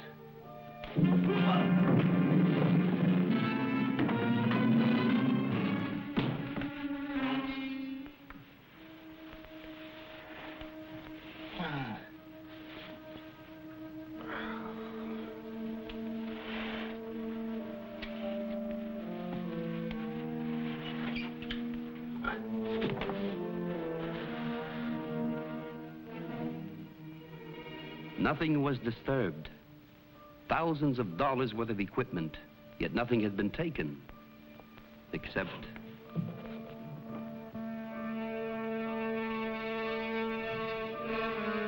It wasn't an accident. The only things missing were the negative and a print of the girl. Someone was determined to keep her picture out of the paper, and that made me equally determined to find out why. But the kids had overlooked one fact, that dehumanized the original camera. And my eye remembered that photo. Pop, I hope you don't mind me going through your portrait file. Mind, but of course not. You know, I keep meaning to come by all the time, but one thing happens at another, you know. I know, busy. It is a proud thing to see my son's work in every magazine and newspaper. Only one thing, Michael. What's that, Pop? A small criticism. Never enough light you use. Pictures are meant to be seen, you know. Okay, Pop, I'll work on it. Hey, this is what I'm looking for. It's all flat lighting. Same angles, too. It's perfect. See? These lips? These are her lips, Pop. Certainly, those are her lips.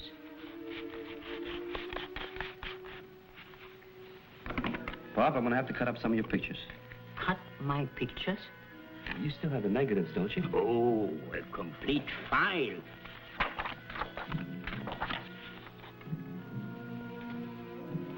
These eyes, Pop. They look like her eyes.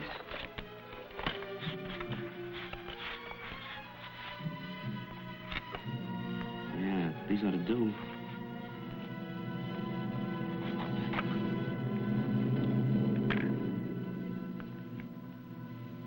Yeah, this ought to do for the eye. You haven't touched your teeth. Pop, this is important. I gotta find this girl. Here in the neighborhood are plenty nice girls. You know, I don't even know this girl's name. I don't know where she lives or anything about her. But I gotta have a picture in order to help me find her. Out of 9 million people, you are going to find one girl? Impossible. You're probably right. But I gotta give it a try. I think there's a picture story in it, Pop. Yeah, now come here, look at this. That's her. Now all I've got to do is find her.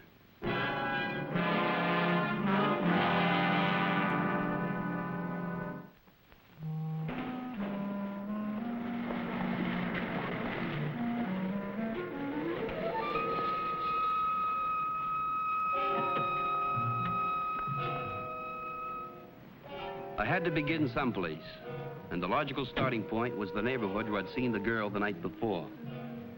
But I was in their territory now, an outsider without a passport. It was a tight-knit, hostile neighborhood, distrustful of strangers, suspicious of anybody. You could get someone to tell you the time of day, maybe. You know who this girl is?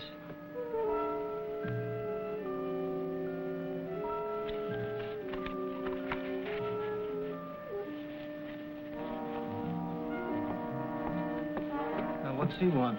We give him back his camera? Yeah, but we also give him a hit in the head, remember? Maybe it smartened him up a bit. We better keep an eye on him.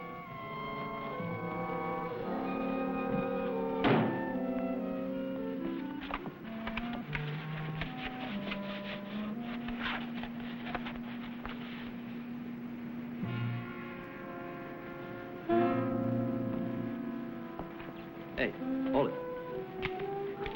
Hey, what was that for? Typical teenager. I'm doing a series. Would you like to see a picture in the paper? Well, that depends. Oh, you mean on what's in it for you, huh? Sure, that's what makes you a typical teenager. Well, I'm paying $1 to everyone who gives me permission to use their photograph. Now, here's one I took yesterday of a girl. I didn't get a chance to pay her. Who she is? You sure you're a photographer? Well, if I'm not, I wasted a lot of money on a camera.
That was all. I didn't say anything. And you ain't gonna say nothing. Nothing. Suddenly you don't know nothing about nothing. Hey, you seen this? Huh? Look, right here. What? What a rotten thing to happen. Herbie Cagle dead. This is gonna cost us. Hey! Let him go. He learned this lesson. We gotta go find IQ.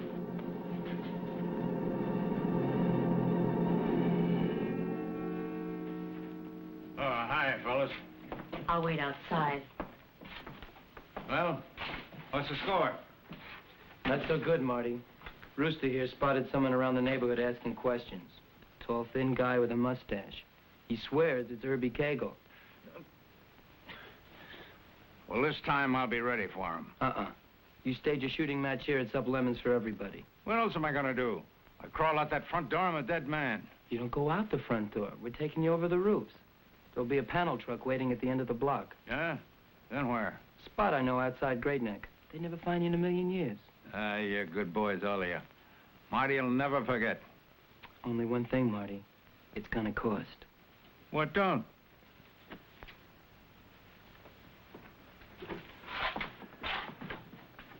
There you are. This should do it for a nanny. When you need any more, it's here for you. Better get your things together. We'll be back for you in half an hour. It's cutting it pretty thin as it is.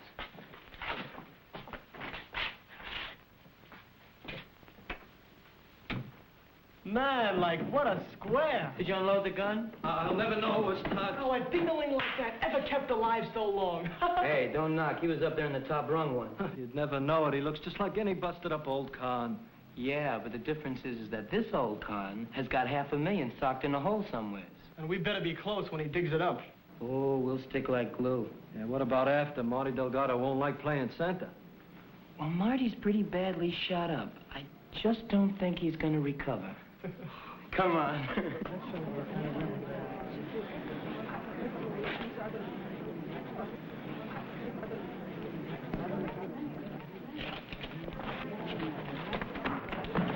Let me alone. Keep her away from me. I don't know nothing. You afraid the boys will stomp you again? They do that kind of regularly, don't they, huh? Well, I'll show them. You know, you can show them right now. You don't want to see them hurt that girl, do you? Ain't gonna hurt her. They're just protecting her. I'll tell you what. You take a message to her from me, and I'll give you $5. Oh, bug off, Dad. They make me anywhere near that condemned tenement building, they drop the sidewalk on me. Here's your 5. A condemned tenement building, the boy said. There was only one in the neighborhood.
Who are you? What do you want? Well, my name is Mike Kovac. I'm a freelance news photographer. I took your picture last night at the fire. Well, what are you doing here? Well, it looked to me like you were in trouble, and I thought maybe I could help. You're mistaken. There's nothing wrong. Well, then... Well, how come you're hiding out up here? Please. Please go away and leave me alone. Say, who's in there? No one. That's far enough. All right, Norma. Bolt the door. All right, wise guy. Start talking. You're Marty Delgado. Oh, what do you know? I said talk. Where's Herbie? Well, who's Herbie? Father, I don't think Herbie sent him. I think he's telling the truth about being a photographer. I saw him last night at the fire. That's just a blind. I know how Herbie works. Are you talking about Herbie Cagle? Like you didn't know. Well, if you're hiding out from him, you can stop right now. He's dead. Dead? Yeah, the Albany police had a skeet shooting contest last night, and he wound up as a clay pigeon. You're lying. The kids told me they saw him in the neighborhood less than an hour ago. Well, they know better because all the papers have been carrying headlines about the shooting. I told you not to trust those kids. All they want is your money. It's some kind of a trick, I tell you. Those kids wouldn't lie to me. Why, they look up to me. Besides, they wouldn't dare try anything on Marty Delgado. They know how I used to handle double-crossers in the old days. Oh, I get the picture now. Marty, you've been had by a bunch of kids who don't remember the old days. Shut up. All right, but you better face it. All they want from you is the money you're supposed to have stashed away. And once they've got that, they'll kill you as fast as Irby Cagle would. And her, too. Not while I got this. Well, we'd better get out of here right now. Marty, open up. The truck's waiting outside.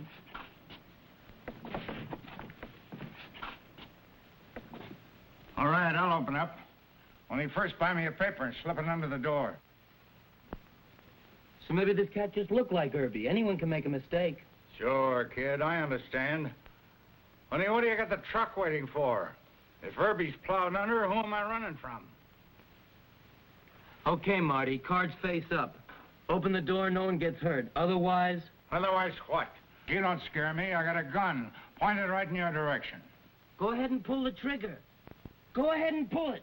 You don't think we're dumb enough to leave a loaded gun around? An old man like you might hurt yourself.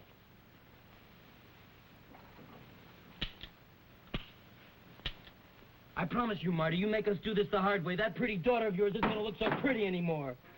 If you don't leave, I'll scream for the police. Go ahead and scream. No one's going to hear you. This door's so rotten, it wouldn't take them long to break it down.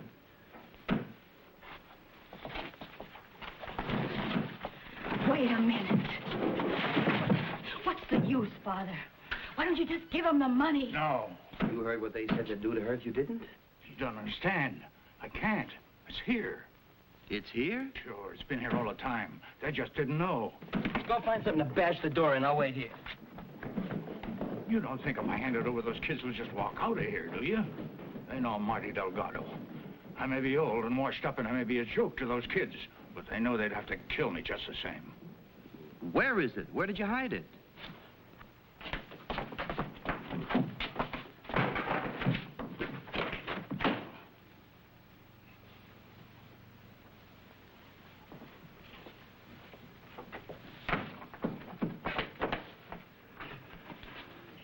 Marty, there's only one way out of this mess. They're right. You can murder a man in the street in this neighborhood, nobody would even turn his head. But there's one thing that attracts attention the world over, and that's money. Now, if you take it and toss it out the window, in 2 seconds flat, the entire population will be right out front. Toss that out there? Are you kidding? That's everything I got in the world. Well, it's our necks if you don't. Well, it's easy enough for you to talk. It ain't your dough. Marty, you've always been a big spender. Now, what can you buy that's more precious than your daughter's life?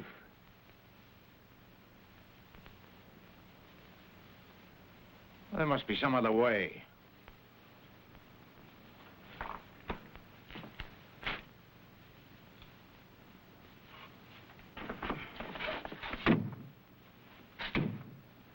Give me a hand.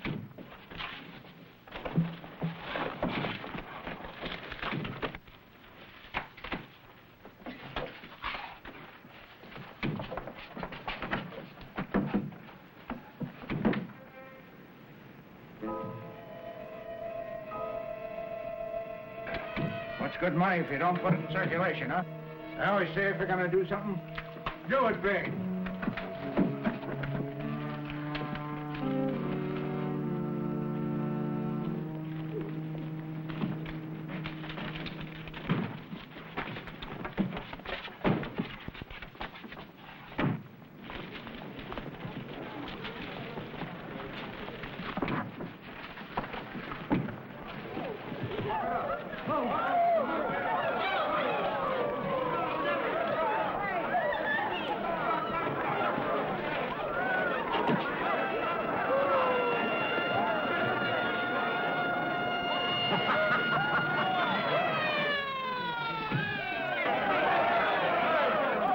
Let's get out of here.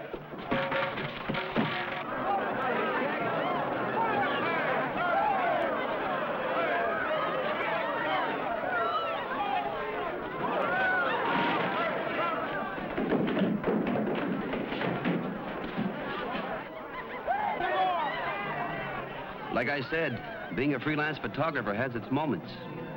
It's fun, sometimes money, but always people. It'll be a long time before I forget Norma Delgado. And as for her old man, at least he went out with a big splash.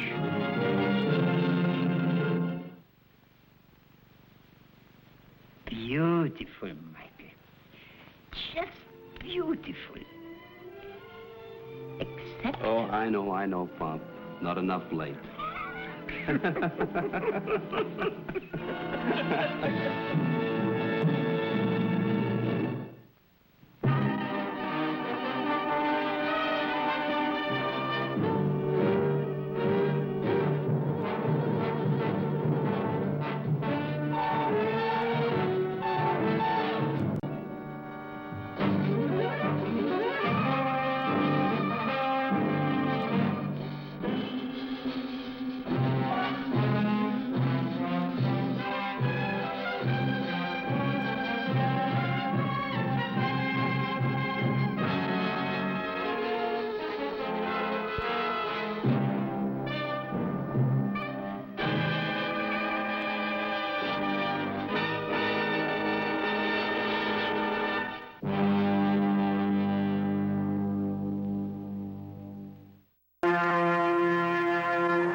All right, you guys, the show's over.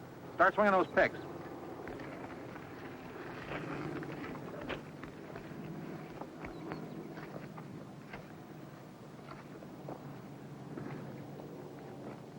Hey, you, soldier. Get back on the job. A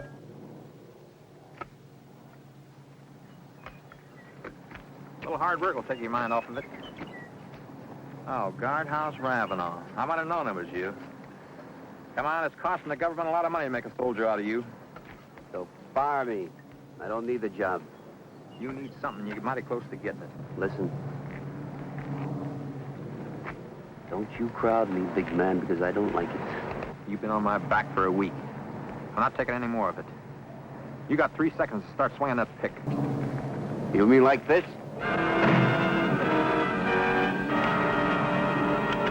Back off! Stay away from me, all of you. Get out of the way, everybody!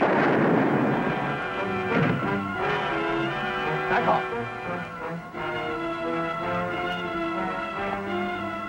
I'm warning you.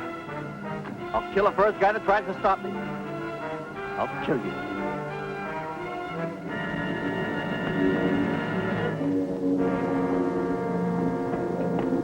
Hi. Hello, Corporal. You know what? I just lost $5,000. For heaven's sake. Yeah. I bet myself that much you wouldn't come. I told you I would. I know. I thought if I won $5,000, I wouldn't be so disappointed if you didn't show up. That's a compliment. I think it's one of the nicest ones I've ever had.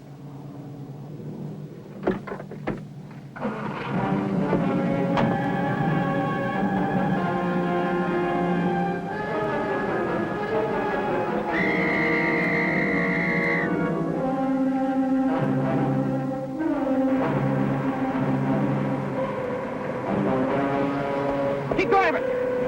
But faster! Right out the gate, don't stop for anything, or I'll blow his head right out of the car. I said faster!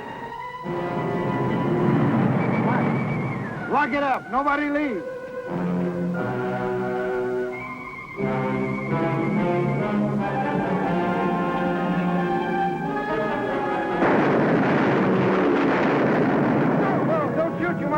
girl.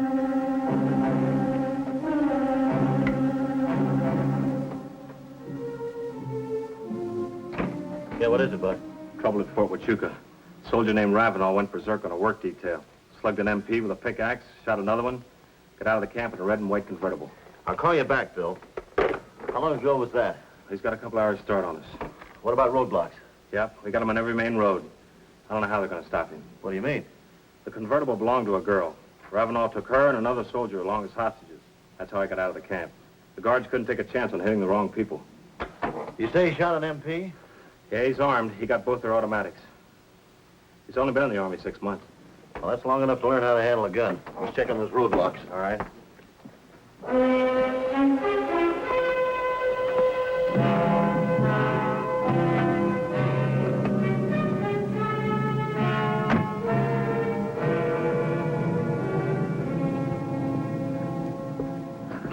Well, he hasn't showed up here yet, Marshal.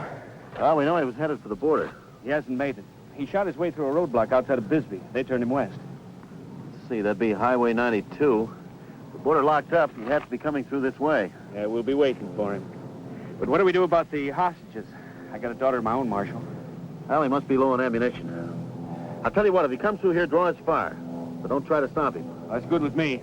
I like my rattlesnakes without fangs. Okay.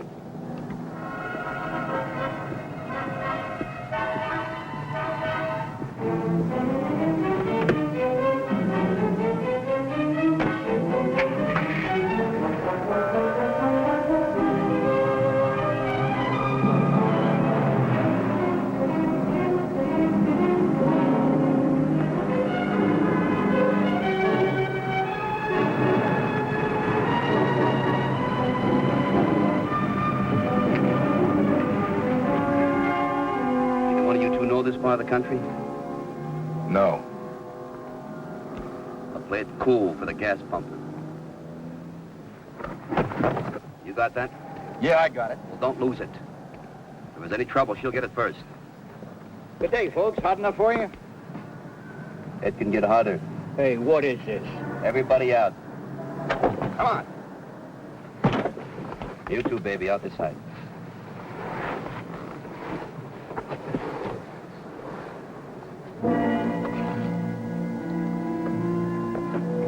What do you guys think you're doing? Leave us out of it, mister. We're on the same end of the gun you are. You shut your mouth. I'll do the talking. Now pull the car up and fill up the tank with gas. Check the oil, tires, and water. If you get any wild ideas while you're doing it, you remember what I told you. I remember. Well, get at it.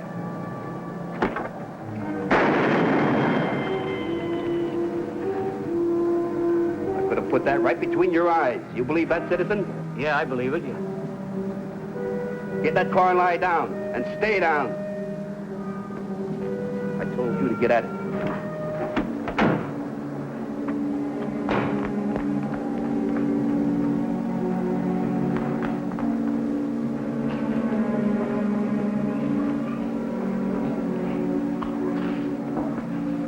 Hey, what's your name? Laurie Miller? Laurie Miller. It's nice. What's with you and Soldier Boy? I don't know what you mean. Oh, sure you do. How long has it been going on? I met him at a dance in Bisbee last weekend. He asked me for a date. You know you'd be wasting your time with him. He's a gentleman. That's what I mean.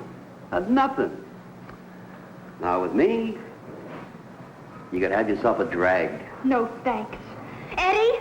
Never mind, Eddie.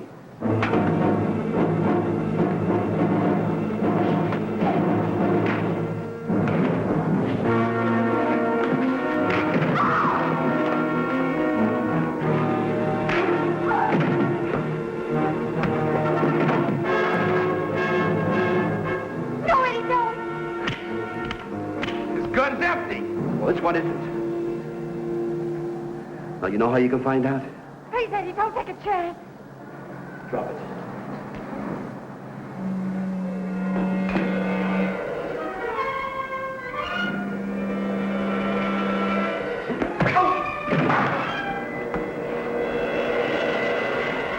No, stop it! Stop stop it. Leave him alone. Now, you listen to me, soldier boy, and hear me good. I'm going to leave you here for a few minutes. I'm going to take her with me. Now, if you make one move, just one move to call the police, you know what I'm going to do? Yeah, I know. Tell me. You'll kill Laurie. You got it, soldier boy. Come on.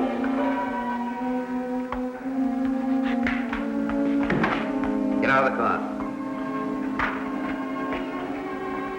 Take your jacket off. Hurry it up. All right, all right. Now, you just keep minding your gas pumps. Come on.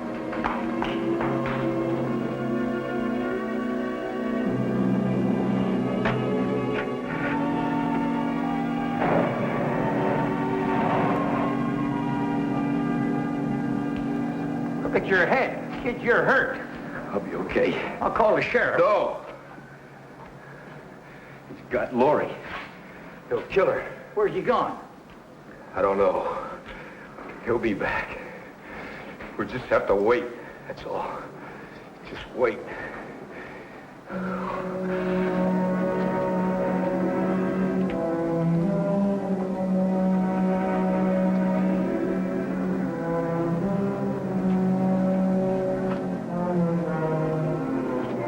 You play it square.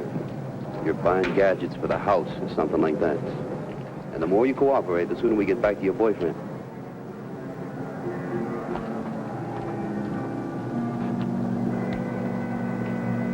Still in red and white convertible with 2 kidnapped victims. Got it, thanks. What have you got? They've checked Ravenel as far as San Alder. He knocked over a hardware store there. Well, we can't count on him running out of ammunition. That's right, Frank. He cleaned them out. 150 rounds. That's the San Alder. That's just north of Nogales. They must have given up on trying to run the border. When he crashed through that roadblock on 92 just outside Bisbee, he went through here. See, we got roadblocks set up here, here, and here. I can't figure what he's doing up there. What about the roads through this section? Oh, these are all burro trails. Must be driving that convertible like a Jeep. Finding him's only half our problem, Frank. Still got the girl and the soldier. How are we going to take him? Oh, sooner or later we'll corner him. He's got to run into one of these roadblocks. Let's go.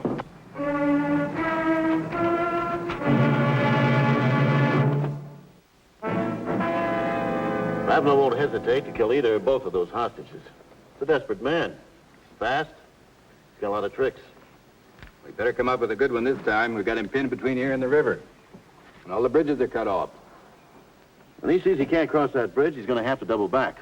That's the reason we've got to keep this man boxed in. How are you going to separate him from the girl and the soldier? We'll have to figure that one out when we get to him. Buck? Which crossing you figure you'll pick? Well, if it was me, I'd try the Bonita Bridge, Frank. But I'm not so sure I'd try any of them. What do you mean? Well, he could swim across, you know. In fact, this time of the year, he wouldn't even have to swim. There won't be any more than 3 feet of water in that river. Well, I hope he tries it. It's got to be a lot easier to take on foot. You're right.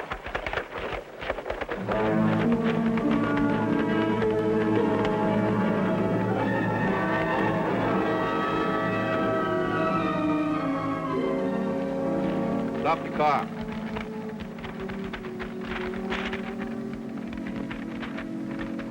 This is your country, chicken. Where's this Bonita Bridge? Takes you across the river. The river? How far? About 30 miles ahead. Police will have the bridges guarded. You can't turn back, so why don't you give up? You shut up. I'm thinking. Well, if we have to cross the river, we'll cross it. But just me and her. You get out. Not without Laurie. You can't leave him way out here. I'm giving you a break. Now, you climb out of this car, I'm going to blast you out. Do what he says. I'll be all right. I'm not leaving you with him. Please, Eddie. It's better than you getting killed. A whole lot better. Take off.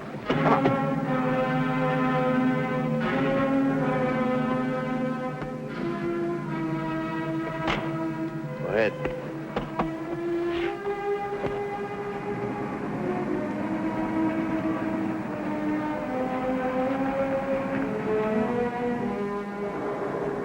we picked the wrong bridge, Frank. He hasn't tried any others. Control calling Marshal Morgan. Control calling Marshal Morgan. This is Morgan back to Corey. Go ahead. Frank, we just picked up one of the hostages. Ravenel put the soldier out on the road. What about the girl? He still got her. The soldier says they're heading your way when they left him. They should have been here hours ago. Keep looking. He's got to come. Okay, Corey.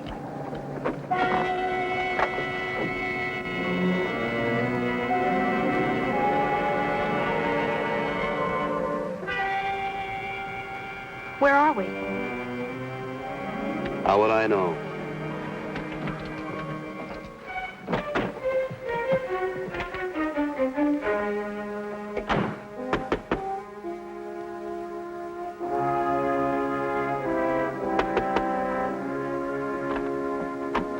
Hi. Say, me and my wife are lost. Would like to use your telephone. We'll be happy to pay for it. Don't have a telephone. Oh, that's okay. Yep, that's okay. How about your husband? Is he around? That crumb hasn't been around for years. Well, maybe you can tell us. How can we get across that river over there? Bridge, 12 miles north of Bonita. Oh, that one won't do. Is there another? Go back the road and turn right. 20 miles straight ahead to the highway. Nothing in between? Nope, not unless you want to wade across. Well, how deep is it? 3 feet, maybe a little more. 3 feet? Get out of my way. What is this? I said get out of my way.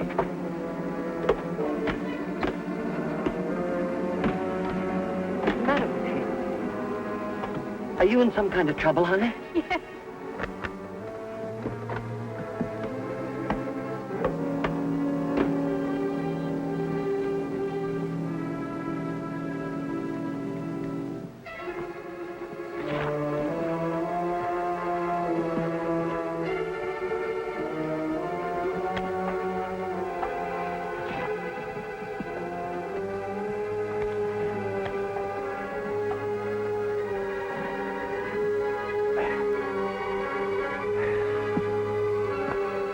That old lady? That's your vacuum sweeper hose. It'll keep the water out of the exhaust. If that river's not too deep for the generator or the battery, then we got it made. Why do you have to torment that poor girl? Why don't you leave her here? Why don't you shut up? Mister used to have a shotgun for hunting rabbits. If I had it now, I'd fix you.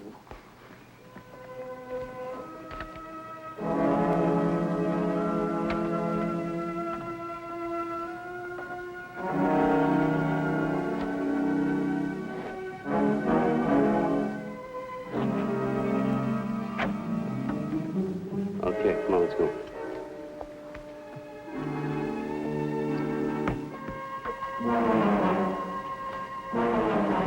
There.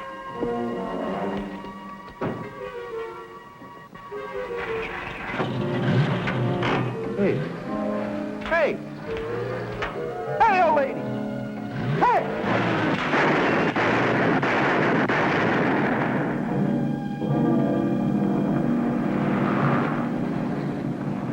What's wrong? He got out. Moved in on every road clear to the river, and he's gone. He probably slipped past you. Not a chance. I tell you, Frank, we've covered every route. And all the bridge blockades have reported in. Well, maybe he ditched the car and waded across the river. He's not going to get very far on foot. Well, he can't carry the car on his back.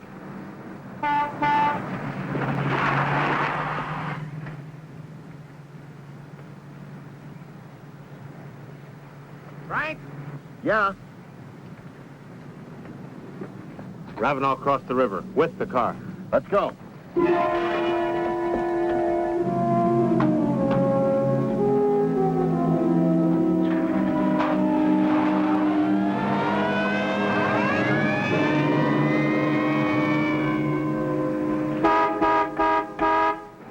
That's got to be a tourist. When they're not going anyplace special, they're always in a hurry. Here, I'll be back in a minute, Sam. Hey, take it easy, friend. I'm coming. Fill up the tank and give me some service. Yes, sir. Service. Where are you folks headed? No place in particular. We're just seeing the country. Yep, and you got to get there before it's gone. Did you run into some rain someplace? What, in this country? That's the truth. It hasn't rained in 4 years, but where'd you get all this fresh mud? You just fill up the tank. Never mind the entertainment. Well, I was just trying to be neighborly, but it sure beats me where you can get all this fresh mud on your car this time of year. Well, figure it out on your own time. Yes, sir.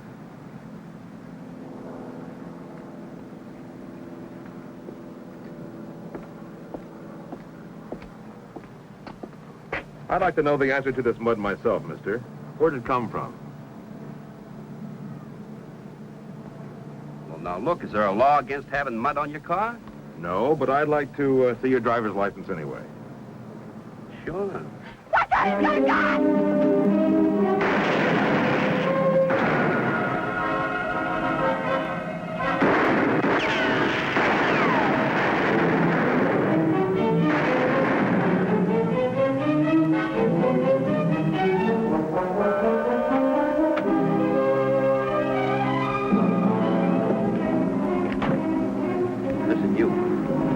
You're going to get yours next, and I won't be so gentle with you. Now get behind the wheel.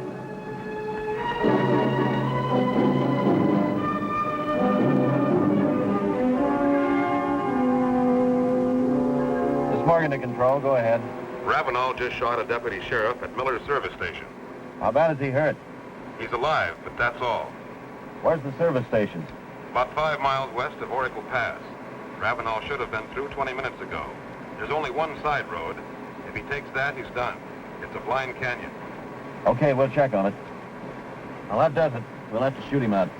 How about the girl, Frank? We can't get a half a dozen people killed to save one life. We'll get her out some way.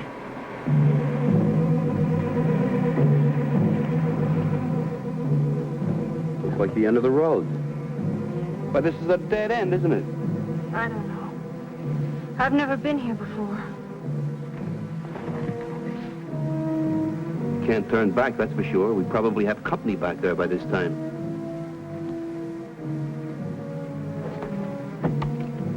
Come on.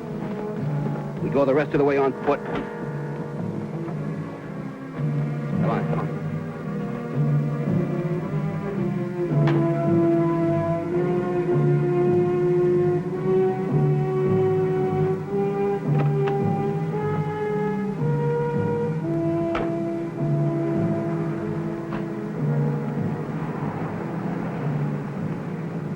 Well, he's up here all right, Frank. See the car tracks? Yeah.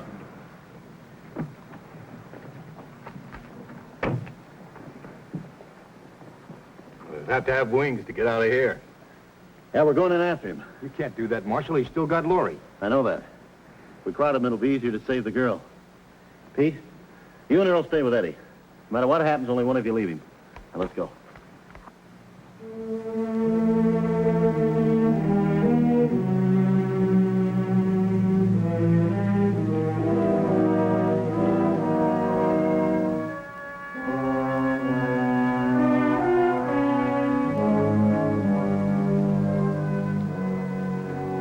They've gone ahead on foot.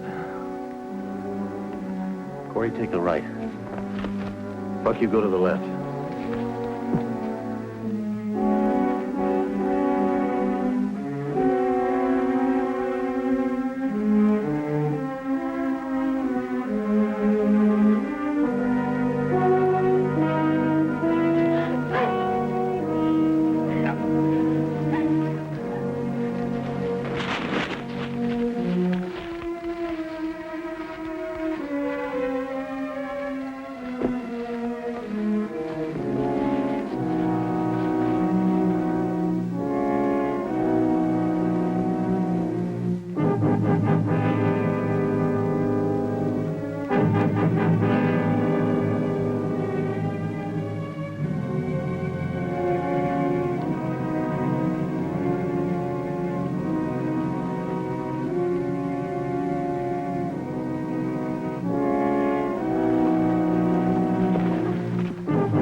Get in there. Hurry it up. Now get that car started and out of here. Help me! Help me!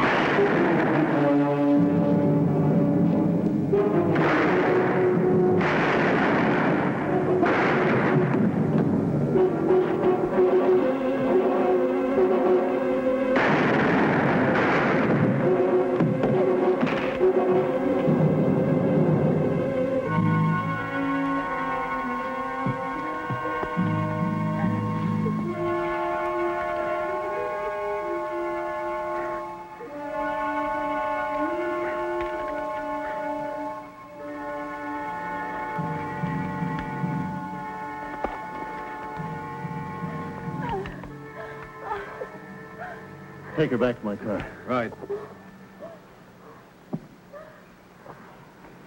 You sure it was a tricky one, Frank? Yes, he was. If you'd have played it straight in the Army, you might have been a general. Yeah. Now, just a dead private. Pete, stay with him.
Anybody home?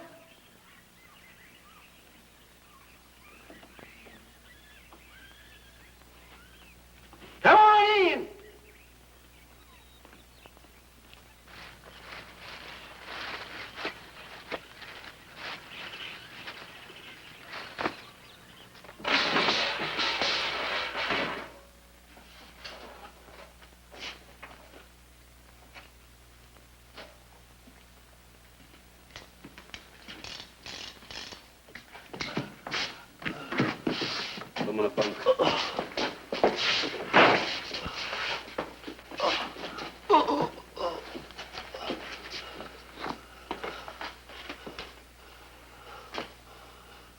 Get yourself a gun, huh? Why you? Because I got here first. We can't stay here, Crowley. Listen, when whoever owns the place comes back, we'll grab them. Don't worry about it. There's no prison guards to stop us now. What are you afraid of, Egan? I don't know which is worse. Living 2 days in that stinking swamp or spending time in a Hillsborough prison. Egan, you made your choice when we broke out. And he's dying. Lear, where have you got the money buried, Lear? I already took 3 bullets from him. He's bleeding like a stuck pig. Yeah, we took you with us, didn't we? Even though you're blind. Nobody could help that the 2 guards just got you. I'll tell you where the body is. Why'd you break my sod? You tell him who wants him. He'll come.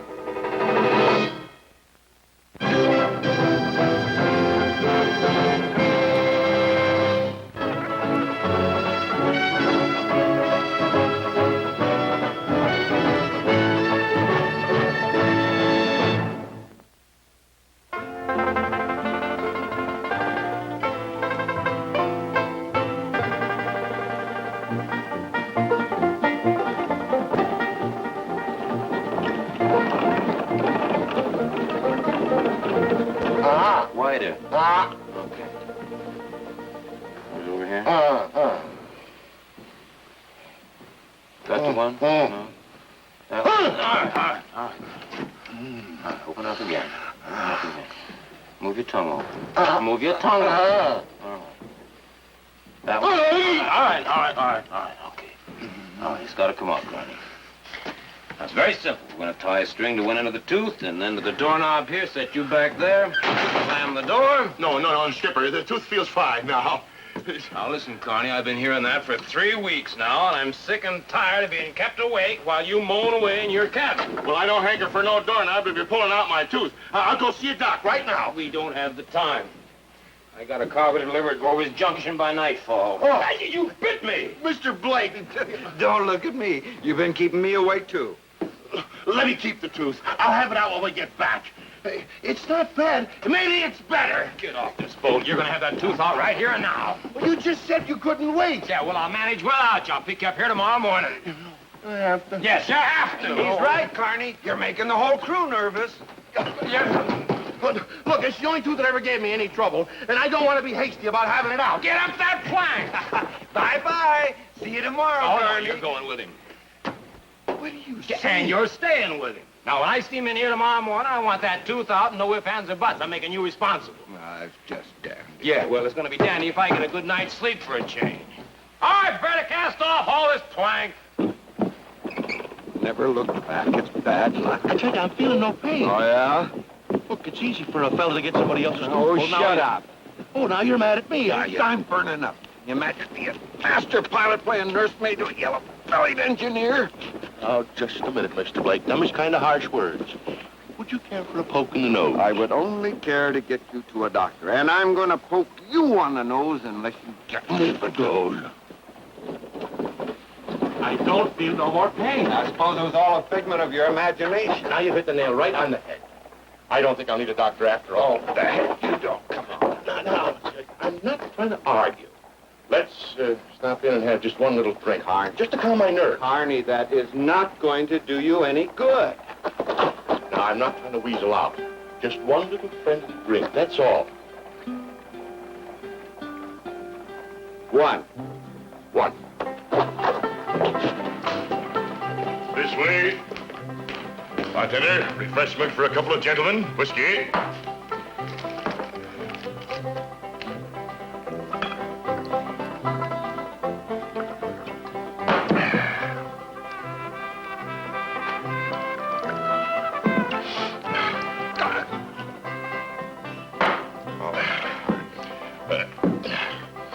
Another one for being with friends.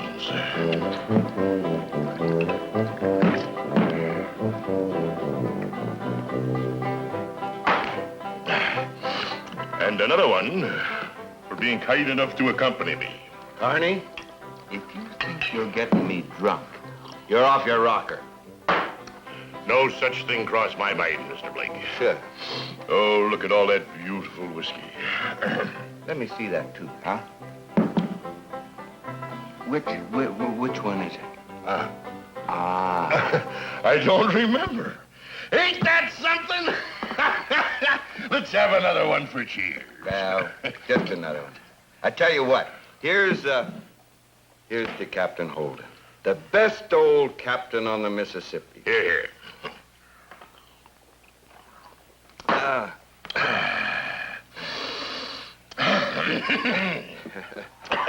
Mr. Blake, do you know something? I like you. I like you too, Carney. Let's have all my teeth out. Oh, no. One tooth. Mr. Blake, you are a tribute to the service. Well, I can say the same about you, Mr. Carney. Thank you. Oh, ain't this something? Ho, ho, the camels are coming, ho, ho, ho, ho. The camels are coming, ho, ho, ho, ho. I don't feel no pain. I don't feel nothing. I ain't never felt better in my life.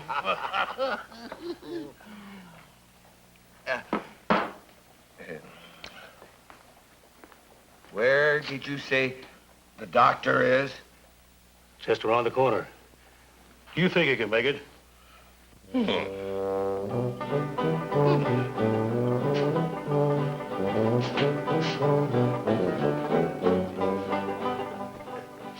a good thing one of us is sober, huh?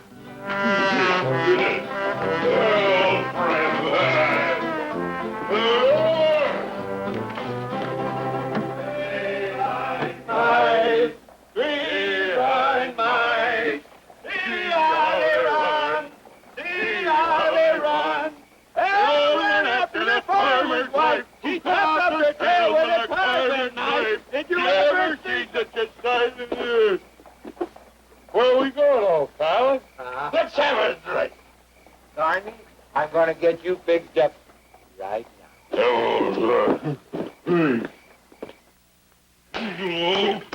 Oh, Doc! Doc! Over here, Carney. Come on. Oh, Doc!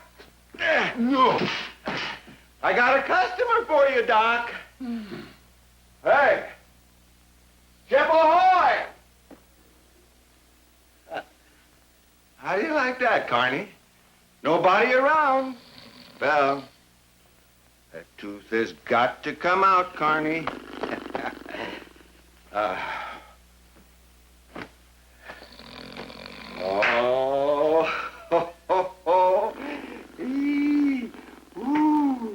Carney! Carney! Oh, it's too big. Too big. Way too big. Ah, here's a little baby that's gonna pull that tooth out for you, Carney. Now, you just open your mouth, and I'm gonna pull it out, and it ain't going to hurt you or nothing. Oh. You fellas looking for somebody? Just for you, Doc. For me? Well, I'm flattered. What can I do for you? Oh, there's nothing wrong with me. Oh. Is something wrong with you? No, I never felt better. Well, what's the problem then? Well, we got an old man back in the country. Hurt real bad. Needs a doctor. Oh. Hey, you don't want me. Now, besides, I got work to do here. It's gonna be easier than I thought. Doc, huh? Get your bag. You gentlemen just refuse to understand. I have got a tooth to pull. We don't have time to argue. Your old man wants to see you. What old man? You have a father, haven't you? Well, of course I've got a father. Everyone's got a father. What's so special about that? Yours is dying, and you're gonna fix him up. Oh, now, look, fellas, you got the wrong man. Honest, you've got the wrong man. I'm no doctor. I can't fix anybody up. Besides, if you want a doctor, you just wait till he shows up here. Sure, we're gonna wait, all right. It's like shooting fish in a barrel. Get the bag.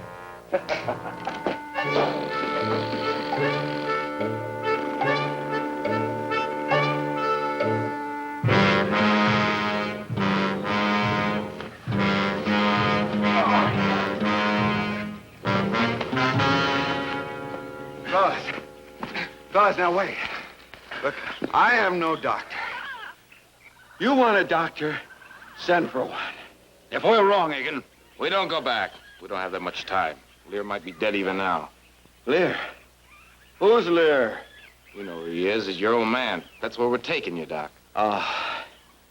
Look at these hands. Now, do those look like the hands of a doctor? Look. Oh!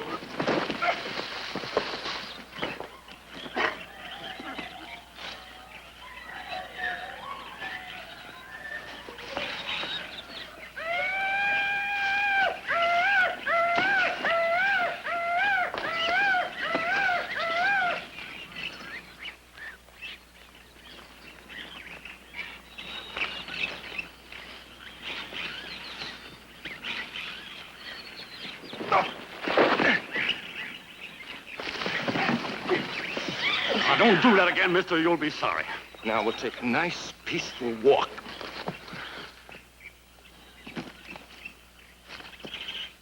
Crowley. Crowley. They here yet? No. Old man, you got any rags? He's bleeding too much. We ain't got no rags. We got nothing. Well, you did have a pretty good rifle, old man. And looks like you got something pretty nice here, too. If you want to use our cabin, you go ahead. You leave her be. Why didn't you just keep hunting like you said you was doing, huh? Anyhow, another day we would have been out of here. Yes, you sure are pretty, miss. Come here.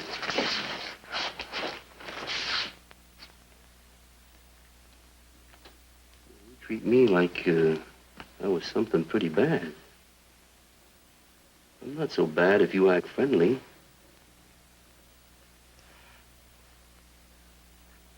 Where you from, mister? Stop asking questions, gal, and do your cooking. You shut up. Well, we broke jail. Just waiting around for the doc to take care of him. Old man, what's your name? Name's Pinty Walters. That's my daughter. We harm nobody. Well, you'd turn us in if you had the chance, wouldn't you?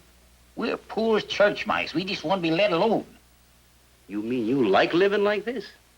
What's wrong in that? Selling skins in season and firewood when people want it. Crowley. Yeah. Where is he? When's he get there? Hey, just take it easy. You want to be in good shape when he does come, don't you?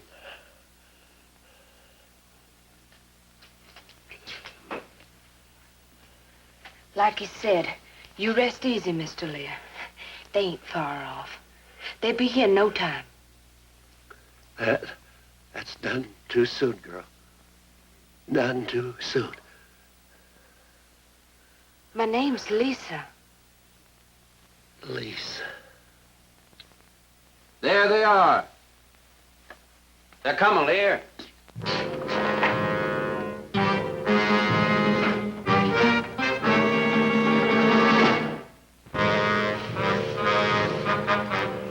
As ordered. Make it in time? Well, he's still breathing. Boys give you a hard time, huh, Dunk? I don't know how to use that bag. I'm no more doctor than you are. He's lying. Took him right out of his office. I told you got the wrong man. Old man, come on out here. You wouldn't try to fool us, would you, Dunk? Fool you? I don't even know what you're up to. How am I going to fool you?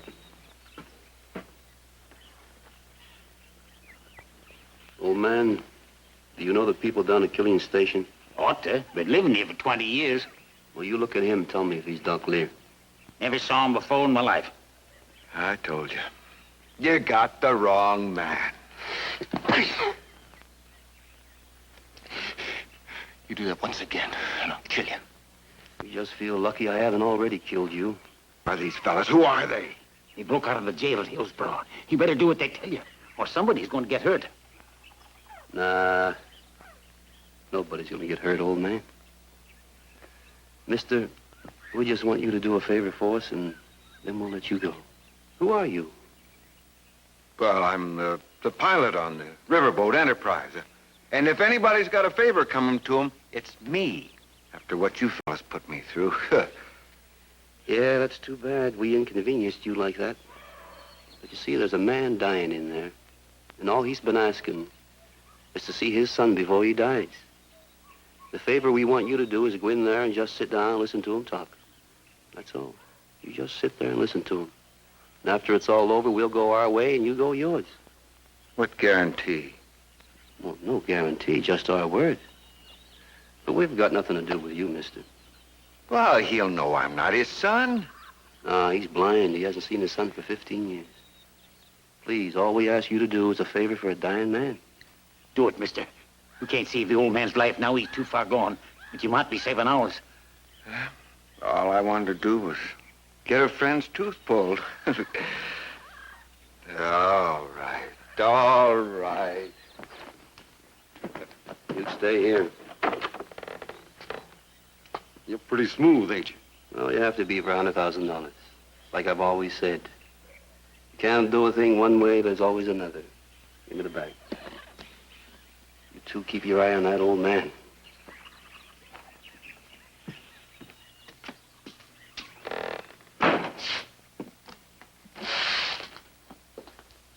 Here he is, Lear. I brought him for you.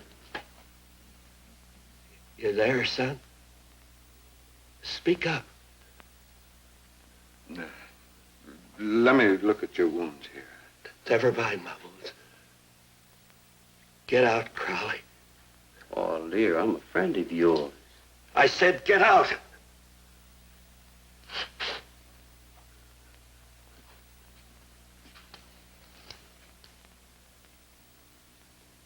You asked for this.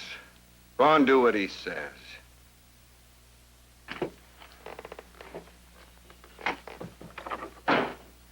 Somebody's still in the room. I could tell. Get him out, son.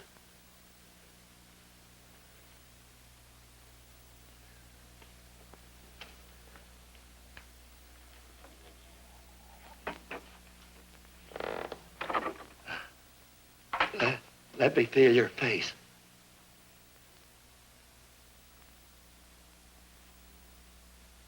You got a mustache, ain't you? It figures. All good doctors have a mustache or a beard. The patients like that, don't they? 15 years. I don't like it. You don't like what? Him in there. He won't give us any trouble. Maybe. How sure are you he'll tell us where the money is after the old man tells him? He'll tell us. You kept the name Stephen, didn't you? That's what your ma called you, just before she died. And now you're a doctor. You even sound like a doctor. You made something of yourself. You still live with Sheriff Clay? Yeah. I left you at his house with $100 pinned to your shirt. Remember that? Yeah. He said he'd take care of you. That night they sent me to prison. 15 years ago.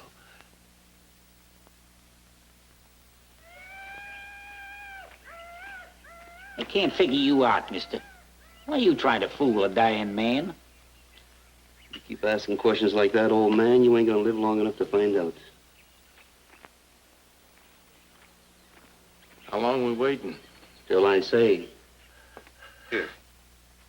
Take some water.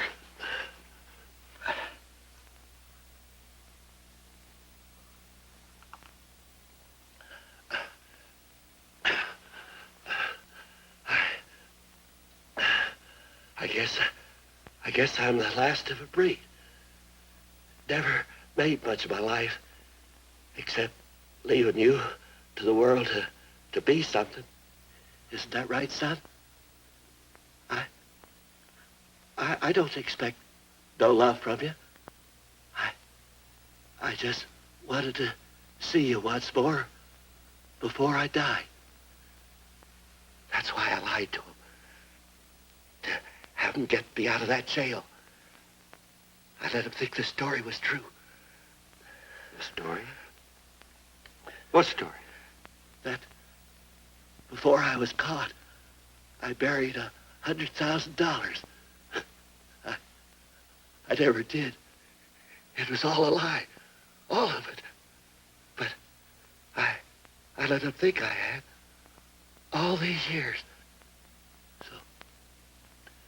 So they treat me nice in prison. They figured I'd lead them to it someday. You mean they think you know where the money is? And they think you're telling me? Now? That's why they helped me escape with them. You get them in here. I'll tell them the truth now. Stevie. Stevie! Stevie! Oh!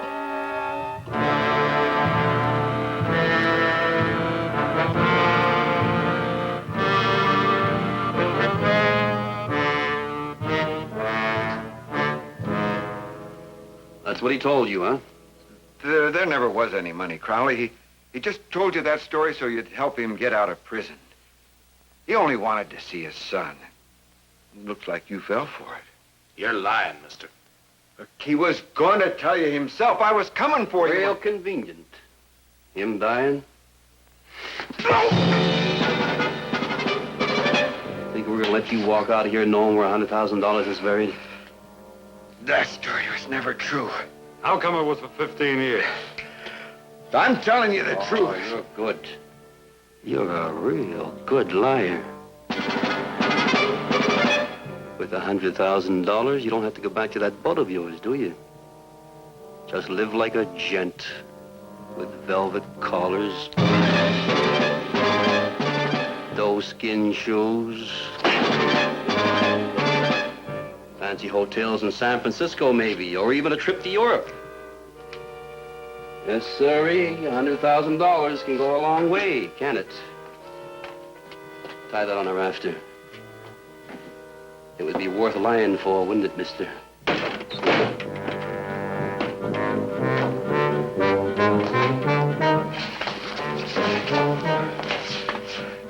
telling you the truth. We'll find out. Put him up on a rafter.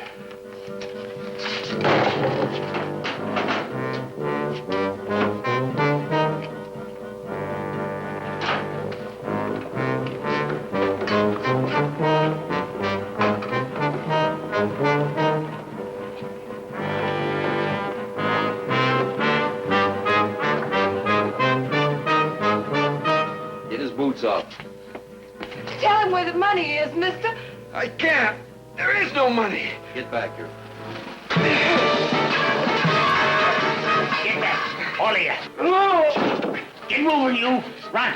Give me that rifle, old man. Now you get going.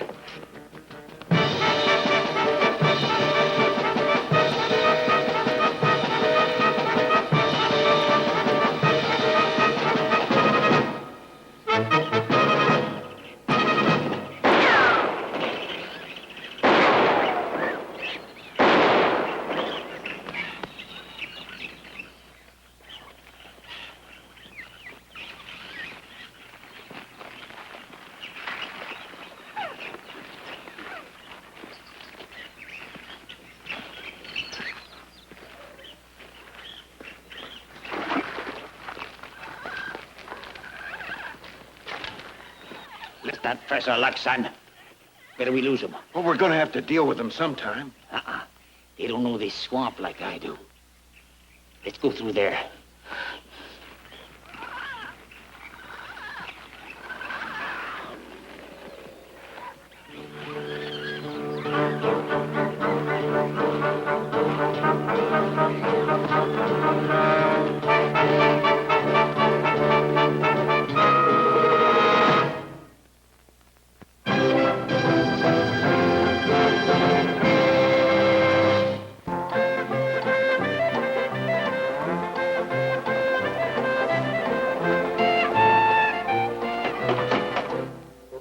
Come in.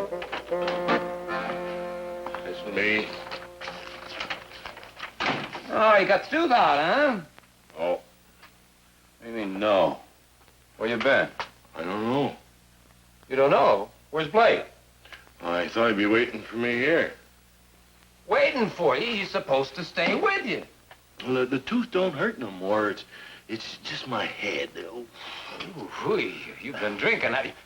You and Blake got drunk, didn't you? I guess so, just a little. Yeah, and you never got to the doctor, did you? I don't know where we got to. I sobered up about an hour ago and found myself walking in the streets here. Where'd you come from? Well, I don't remember. That's why I was looking for Blake to tell me. To tell you? Well, I'll tell you where.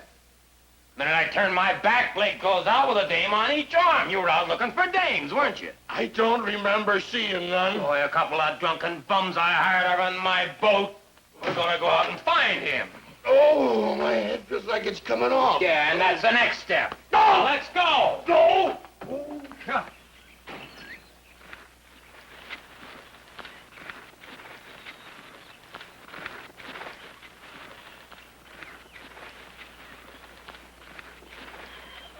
Oh. Hey! Slow down, will you? Wait up, Pa. I'm sorry. Pa, you're traveling too fast. Oh, no, you're doing fine. But the swamp. I thought I could navigate any place, but this is like being inside the belly of a cow. Are you sure you know where you're headed? Yes, sir. You can relax. We'll see it here for a while. I'm going to look around. Let me have my rifle. Take it. Oh. just like Quicksilver, isn't he? That's Pa, all right. You trust him, don't you? I have no choice. I ain't never been this close to a riverboat man before. Well, there's nothing different about us. But there is. Traveling the way you do and seeing all them different places. Where all you been, mister? Oh, you don't have to call me mister. My name's Blake. Blake. Well, you know, up and down the river, usual places, Cincinnati, St. Louis, New Orleans. What do the women wear in New Orleans? Well, same thing they do in St. Louis. Dresses. What's your name? What do they call you? Lisa. Lisa Walters. Haven't you ever traveled any place, Lisa? No place ever. Is it nice downriver? All them big cities and all them fancy dressed ladies. Are they really beautiful? You know, all my life I've wanted me a silk dress with velvet bows on it and rhinestone buckles for my shoes. Yeah, well, don't you worry, Lisa. A pretty girl like you, you'll get them. Maybe. Someday. Someday when you find a fella to give them to you, huh? I guess a gal would have to be mighty lucky to find a fella to do that. Where's your pa, anyway? Hey, Mr. Walters! He be coming. Why can't we just talk a while? Ah, look at you. Pretty as a picture, both of you. Look, Mr. Walters, I have got to get back to my boat. That's where we're taking you. Certainly, it's going to take time. How much time? Well, I can't rightly figure. We got to cut around so we don't run into them thieves. Imagine them thinking you know where that money's hid. Yeah. Look, how far is it to Killian Station? 8, 10 miles. Well, let's get going, Sure, but what's the rush?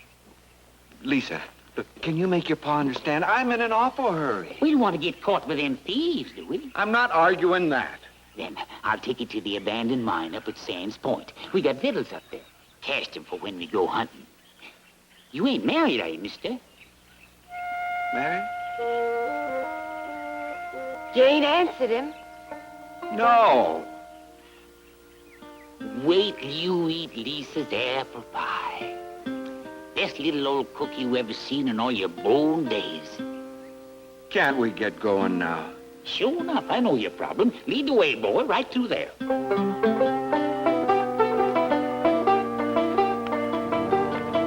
Took a shine to him, ain't you? Making his story stick real neat. Story. He knows where all that money's buried, honey. $100,000.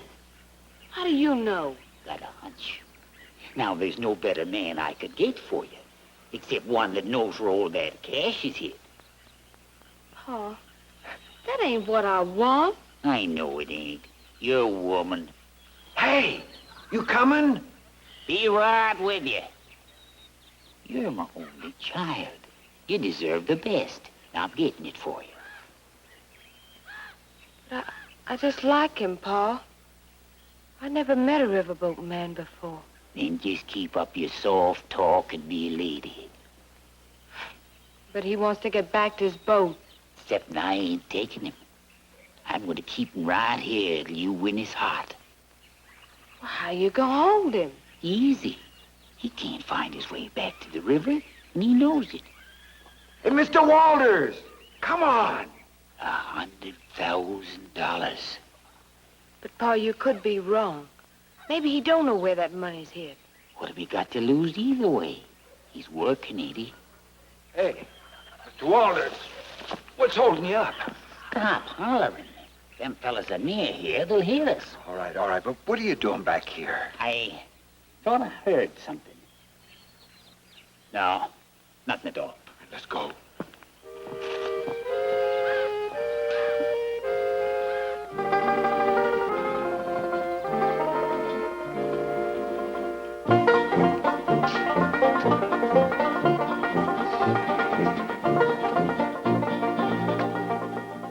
the fellow you're looking for?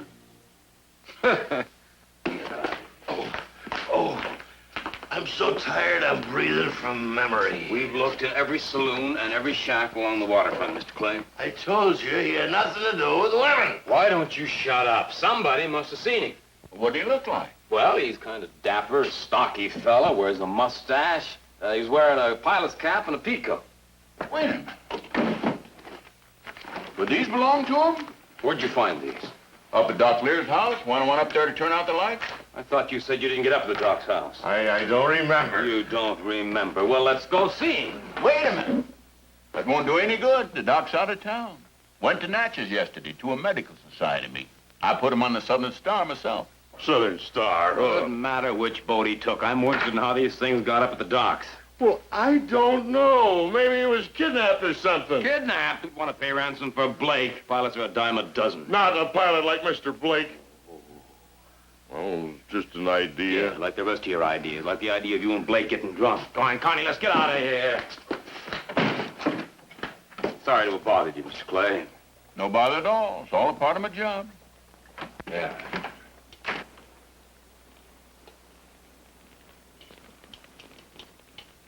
Wait till you try Lisa's fried chicken one of these days. Paul, stop talking like that. You ever think of getting married, Mr. Blake?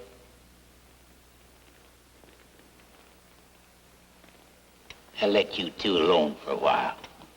I gotta stand lookout. Maybe I ought to go stand lookout. You rest a while. Wouldn't think of it. No, sir. I know every sound in that swamp out there. Nothing fools me. Speaking about being fooled, when are you getting me back to my boat? We've been traveling around for 10 hours. You just leave that to me, son. We got to look out for them fellas out there. They're desperate. You ought to know that. We lost them hours ago. I don't think you're getting me back to my boat at all. I think you're taking me around in circles. You better not, Pindy. Are you trying to pull my leg, Mr. Blake? I'm liable to pull your neck. What are you up to anyway, Pindy? Paul, I told you you're spoiling everything. Kind of like an invitation for you to follow, ain't it? These ways, that's the way my old woman got me. Don't be shy, mister. Just 'cause you might be a rich man ain't no reason you can't share it with Lisa. Dress her up in some fancy duds, she'd look like $1 million. At least like 100,000.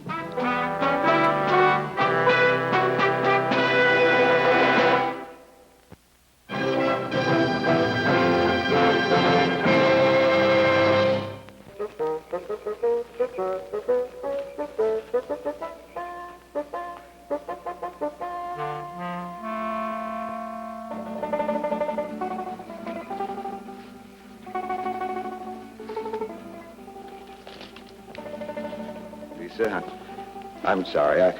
I guess I shouldn't have talked to your pa like that. Maybe you was right. Why'd he say that? Never mind.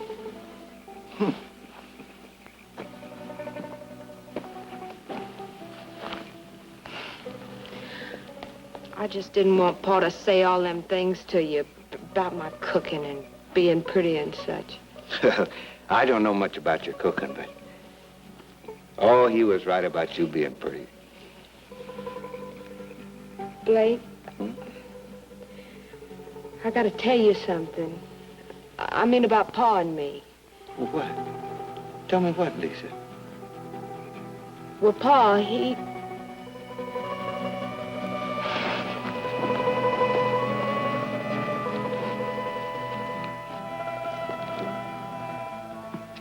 Well, Pa, what? He wants you to marry me. I'll bet you got a dozen fellas crazy about you. I don't want just any fella. I want the right one. And your Pa thinks I'm the right one. 'Cause I know where the money is, I don't think that. What do you think?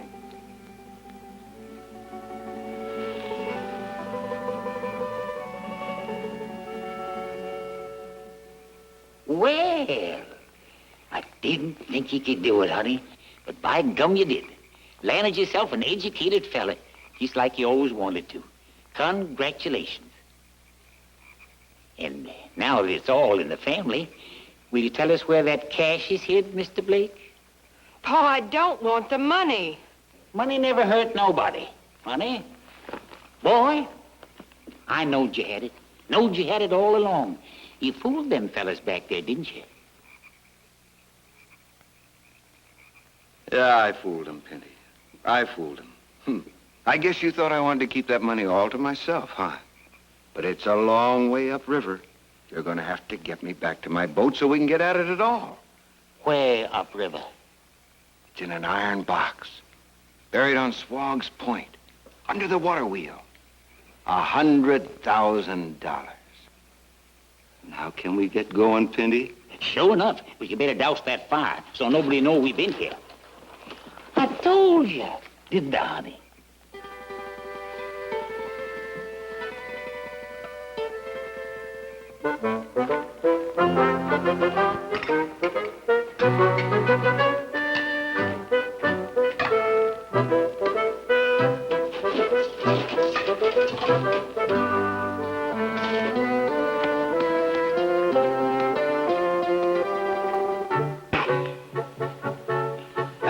How long before the raft's ready? Be ready in a minute. You better get Lisa. All right.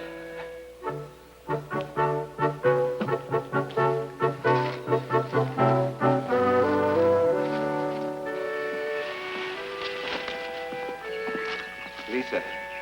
I put my hair up for you, Blake. How do you like it? Oh, good. Look, it's time to go. Well, stay a minute. Oh, I can't. Your pa says the raft is all ready. We've got to get going. A minute can't hurt none. Blake, ain't you got nothing to say to me? Say it to you. Like what? Wouldn't it be nice if we had us a little place of our own and along the river somewhere? Now stop it, Lisa, stop. And I could wait for you every night to come bring in McGee-gaws from Memphis and New Orleans stop. and... What are you doing to yourself?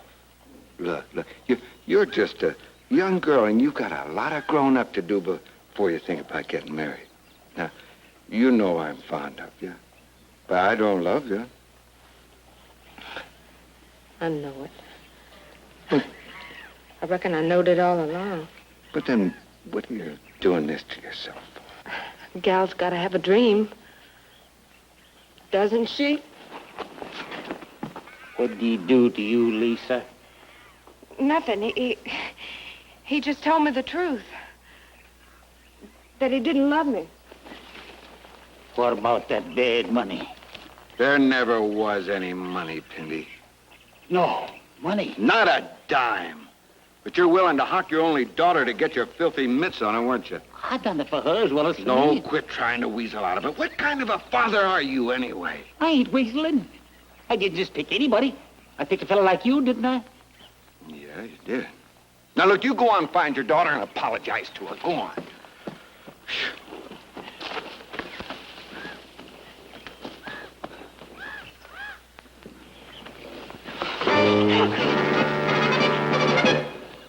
Here, hold it.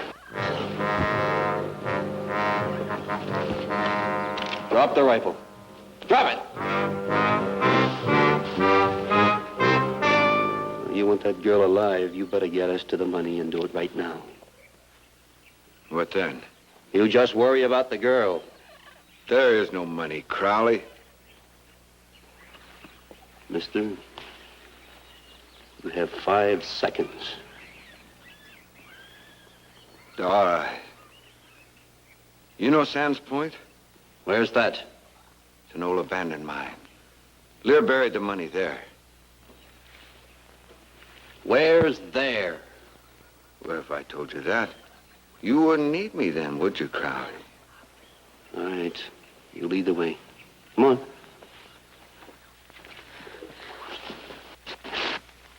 Now, you be nice to me, honey. Maybe I'll let you have a share in my loot, huh?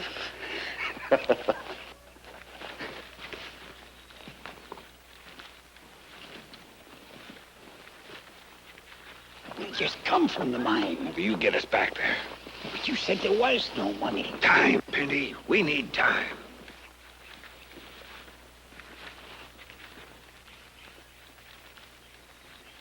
Hold it right there.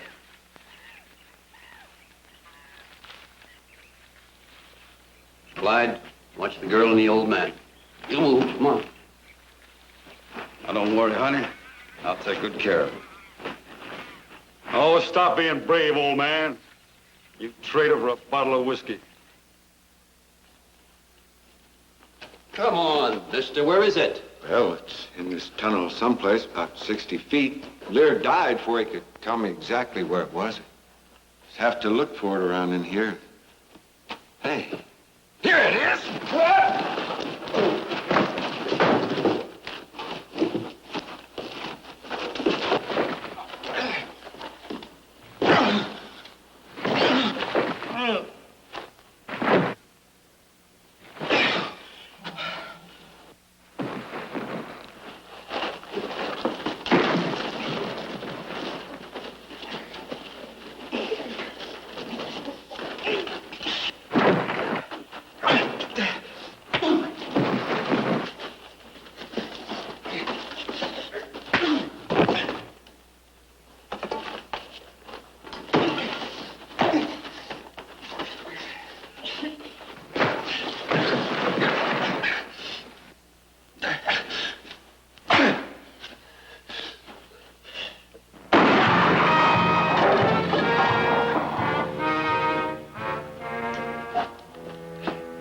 Took Clyde, had him all tied up. How'd you do that? Lisa throwed dust in his eyes, and when he went down, I just kept a-kicking him till I found his jawbone. Oh. Now do you think you can get me back to my boat? Like a cricket jumping. Here you go. Oh. There we are.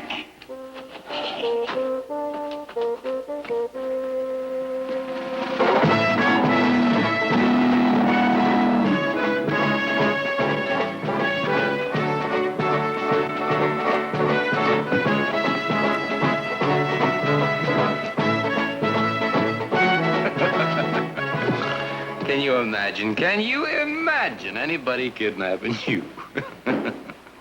She thought I was worth it. Yeah, I bet that old man never saw so much money in his life as when they handed him that reward. He promised me he was going to put her through school with the money. Yeah? What'd you promise her? Nothing. I wish I was a little younger so I could have.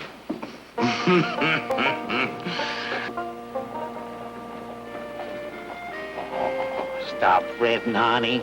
He was too old for you anyhow.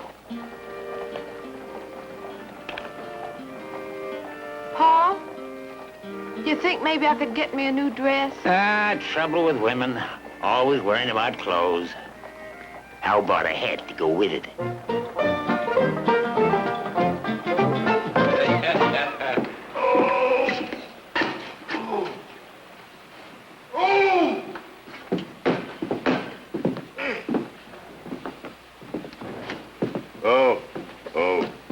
Carney? It's fine now, Mr. Blake. Feeling better, huh? Hey, Skipper, I'll have it at next stop. Yeah? I should have done this a long time ago. Now, Mr. Blake!